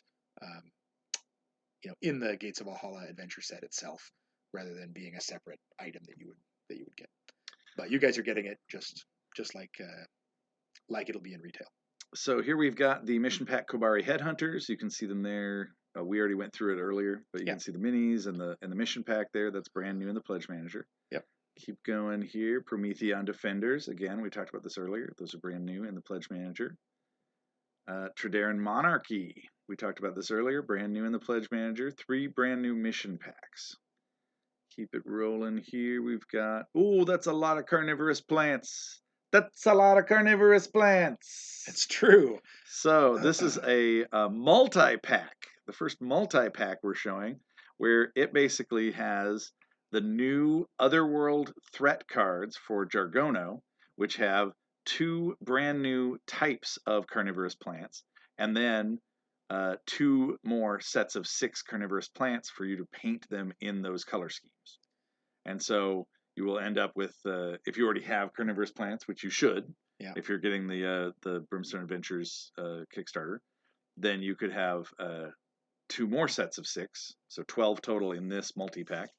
And it would have the blood snappers and the Danula man-eaters. Yeah. Did you want to talk about the blood snappers, Jason? Sure. The blood snappers are actually kind of bright red with kind of bluish mouths for the carnivorous plants. They're vampiric, so they feed on the heroes, and they also have slightly lower combat but extra health. So as they're feeding on the heroes, they can actually heal wounds from eating the heroes actively during the fight. And then the Danula man-eaters are kind of a bright blue vine with yellow and orange mouths that open up. They have extra defense with their fibrous stalks, and they also have corrosive mucus. So they try to melt you with their corrosive mucus before kind of slurping you up. So lots of crazy, dangerous, flora in the swamps of Jargono to be careful of. All right, we'll move along through. Here's a multi-pack of XL Croxen Beasts. So people will possibly recognize this from the Pledge Manager we did for Forbidden Fortress. We had some special deals, multi-packs, where we did, like there was one with living statues, where you could get 2 additional living statue miniatures, and then new epic threat cards that let you fight multiple statues, and it also would allow you to paint your statues in the different types of statue. In the main game, there's rules where you could fight a wooden statue or a metal statue and different stone statue, that kind of thing. Yeah, so with this Croxen Beast multi-pack, it comes with 2 additional Croxen Beast models. It's the same model you would get in the Valley of the Serpent Kings set, but it also has a couple of new epic threat cards. One is for fighting a pair of deadly Croxen Beasts if you want to have even more of a challenge fighting the Croxen Beasts. And then the other card is for actually a group of D3 Croxen Beasts. So you can have up to 3 at a time. And they have a special rule on their epic threat for the D3 Croxen Beasts, which is the Croxen Pit Thrashers. Ooh, the Pit Thrashers. Yeah, so they actually get extra spiked tail attacks every turn because they're used to fighting as a pack, kind of a hunting group in the pits where the Serpentmen have massive Croxen Beasts fight for sport. Sport pits. Yep. There are a few questions here. So Todd asks, so what exactly is the multi-pack again? And I think we've talked about that. Yeah, it's basically just a miniature set that has a couple of extra promo cards for fighting multiples of those enemies at a time. And then, let's see, I'm trying to find it, but somebody asked if these cards are new. Yes. So these are new cards, not in any set previously, and they're exclusive to this multi-pack. Yeah, basically, if you like to have extra challenge for your epic threats, and like facing off against groups of epic monsters, which is terrifying, but people, especially as you go up in higher level for the heroes, like to have extra challenge and extra dangerous things that can come out. So this was a way of getting a grouping of deadly Croxen Beasts that the Serpentmen can unleash upon you, as opposed to just fighting one, which would be on a normal epic threat card from Valley of the Serpent Kings. Chris White says custom tongue action, and I will point out that the tongue for the Croxen Beast is its separate piece, so you could actually modify it to customize the tongue action. Every Croxen Beast has a unique tongue. Yes. All right, let's keep going. Here we've got XL Frost Giants multi-pack. So this is not to be confused with the Fire Giant. Right. The Fire Giant is one where you get 1 additional Frost Giant miniature and then all the cards and new enemy record sheet for the Fire Giant, so you can play with a Fire Giant. Yeah. The Frost Giant multi-pack is about fighting groups of Frost Giants. So you can get the multi-pack. It has 2 additional Frost Giant minis and then epic threats. A couple of promo epic threats. One is for fighting a pair of Frost Giants. Frost Giants are already very deadly, but when they come in groupings to raid and smash and pillage, it's even scarier. And then the other promo card is for a group of D3 Frost Giants, which have a special ability on the card, which is Frost Giant Raiders. So basically, as long as they come as a raiding party, they get faster move and faster initiative, which can mean they can reach you and get to you and smash you with their clubs before you get a chance to fight back, because they're working as a team to raid and pillage across the Northlands. The Frost Giant turned out great. He did. There's the Frost Giant. Here's the Croxen Beast. Both pretty enormous. Epically deadly villains. Yes. All right, so let's keep it rolling here after the multi-pack. I think Frost we're getting Giants. pretty close to the end here. Yes. So we have some. This is something we offered in Forbidden Fortress, the previous Pledge Manager. Yeah, I will say, and we're doing it again here. It's Peril dice in different colors. Yeah, if we want to bounce back for 1 second, Yeah. there's a question: Is there or will there ever be a way to get these cards and the ones from Forbidden Fortress later? So yeah, earlier people had actually asked if Yeah. we'll ever sell the multi-packs of Haryanago right, or Living Statues Yeah. again. And I think it's our intention to not have it be exclusive. It's just we need to be in a place where we can do another manufacturing run Right. of those items so we can make them available. Of the miniatures and the promo cards. It's not something that really would be for retail, so it would probably be on our web store. We'll probably have it in the future during 4th of July sale or some kind of, associated with a sale or an event like a Dice Fest or something like that. Yeah. Also, Keith asks, any chance to get epic Fire Giant cards too? So the Fire Giant set comes with one Frost Giant mini, and it comes with, I believe it's 4 or 5 different threat cards. I think it's 5 threat cards. One of those is for a group of, similar to these promo cards, a group of D3 Fire Giants, and again, they have a special ability if you get the D3 one, which is a Fire Giant Assault, where every map tile with 1 or more Fire Giants on it is considered to be burning because they're swinging their charred clubs, setting fire to things. If you just get the single Fire Giant, the idea is that he's an elite Fire Giant with this Fire Giant Assault ability. If you have multiple Frost Giant models, you can have up to D3 Fire Giants out at a time. So that's actually just built into the Fire Giant enemy variant pack. Nathan says, Scott looks like he really needs some playtime with these minis. I think I do. Thunderforged Titan. All right. Well, so we were talking about Peril dice. We basically made the same Peril dice that you know and love in yellow, but we made them in different colors. Why would we do this? Because we can. It's just for fun. They're the same as the yellow, all the same faces, same gameplay, but it's different colors. So it's actually kind of cool. Yeah. And the thing that's most helpful is just to get some, more copies of it so that when you play, you're not taking turns with one single peril die. You have them on different parts of the table. Or if you have enemies or heroes that are using peril dice for their hit rolls or for their attack, their damage rolls, it can be helpful to have multiple extra peril die to not have to roll the same die multiple times. Yeah, and since we were doing more anyway, we thought, why not add some color and have some variations? So it's really just customizable for fun. We've got sets, 2 packs of the different colors, and then we have one set where you can get 1 of each of the colors. I think that one was that pack was before the 1 of each color. And it looks there like it is right there, Peril Dice Bundle, where you get 1 of each color. Nathan asks about peril sensitive dice. If you wear glasses that have peril sensitive goggles, peril sensitive goggles. If you wear glasses that have lenses that are the same color as your peril dice, they'll just disappear. So those are peril sensitive goggles for your peril sensitive dice. We also recommend getting a towel. It's important to know where it is. Well, if you sass that Hoopy Ford prefect. Yeah. Okay, so Perilous Expeditions. We talked about this one earlier. We did mark it as new. It's not new to the Pledge Manager, but it's not part of any of the pledges. Right. So it's new from the Kickstarter. Yep. All right, we'll keep going here. These are just the icons that show you like which pledge level you're at. Explorer, Lion, Navigator. Navigator's the one that was the $25 level where you get the art print. The art print, signed art print. Yeah. And then the Warlord, of course.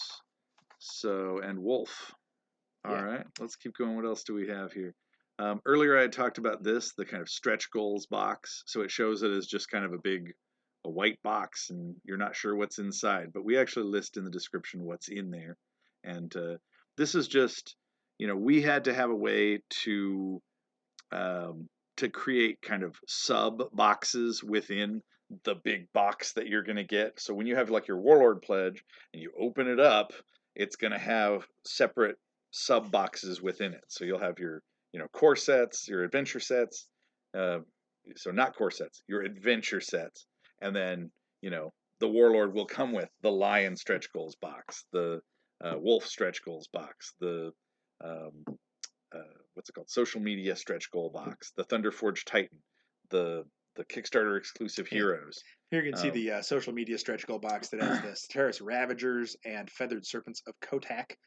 Those were enemies that were unlocked as social media stretch goals during the Kickstarter, and they are actually part of all of those pledges at I think, is it Explorer or higher with the social media stretch goals? I believe so. I feel like it is.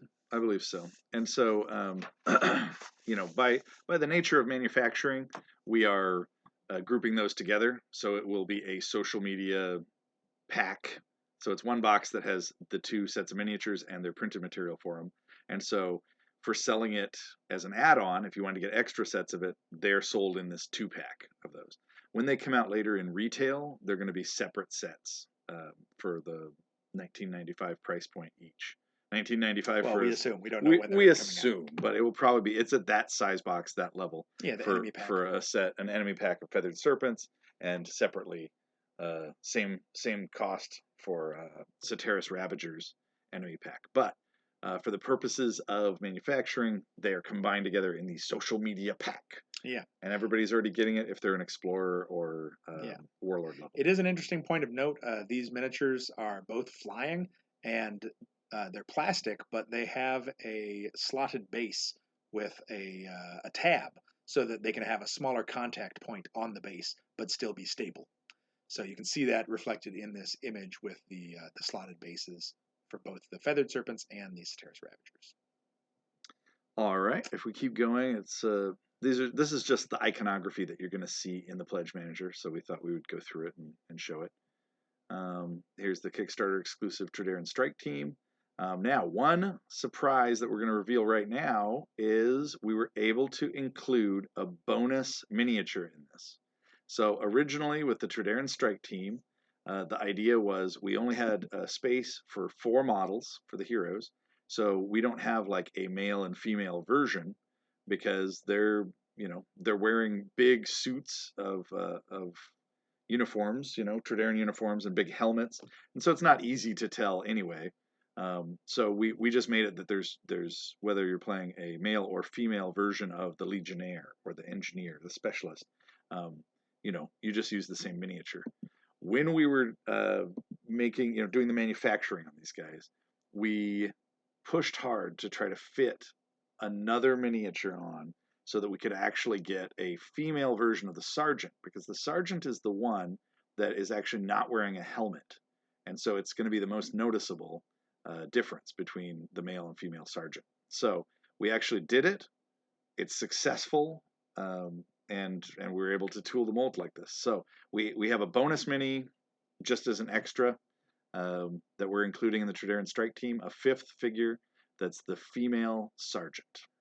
And so this is the first time we're showing it. Tredaran Strike Team, also we mentioned earlier, it was when the tank was unlocked in the Kickstarter, it included an additional 2 missions for the tank, for using the tank, that are part of Tredaran Strike Team. So this is going to be included at the Warlord level or higher. And it is a Kickstarter exclusive. And you can buy extra copies of it if you are a Warlord backer or higher. So that's not an option if you're like a Lion backer or an Explorer backer. It's only if you are already a Warlord backer, then you'll get this option to buy extra copies of the Tredaran Strike Team. All right, let's move on. Valley of the Serpent King's Adventure Core Set there. Allies, I think we've looped, right? Yeah. All right, so that is it. So I think we've been through everything here, and it comes back to us full frame. Look at, here we are. So For people that joined us partway through, at the top of the live stream, we gave an update about how things are going with the pledge manager itself. On our end, everything's 100% good to go. We've been working for the last several weeks, just writing up descriptions, making cool art, making sure that all of the listings of alternate color schemes and painter's notes and what's included in what and what's shipping in phase 3, all of the nitty gritty, all that stuff is in and ready to go. Unfortunately, the pledge manager people informed us that they are not able to launch yet because of a new feature that we're integrating for this pledge manager. And the new feature is basically zoned shipping for the United States.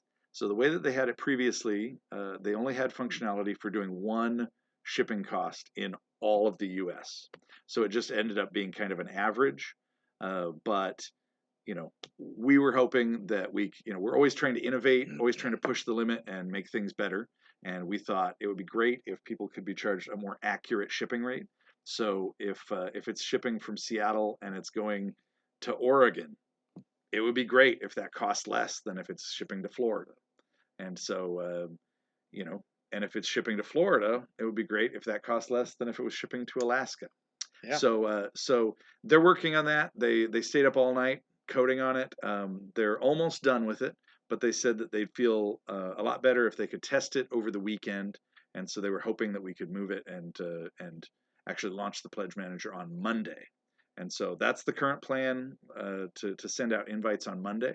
Over the weekend, we may be sending out some initial invitations to randomly selected folks for a smoke test, it's called. And if that happens, if you get one, get your invite over the weekend, it just means you were randomly selected.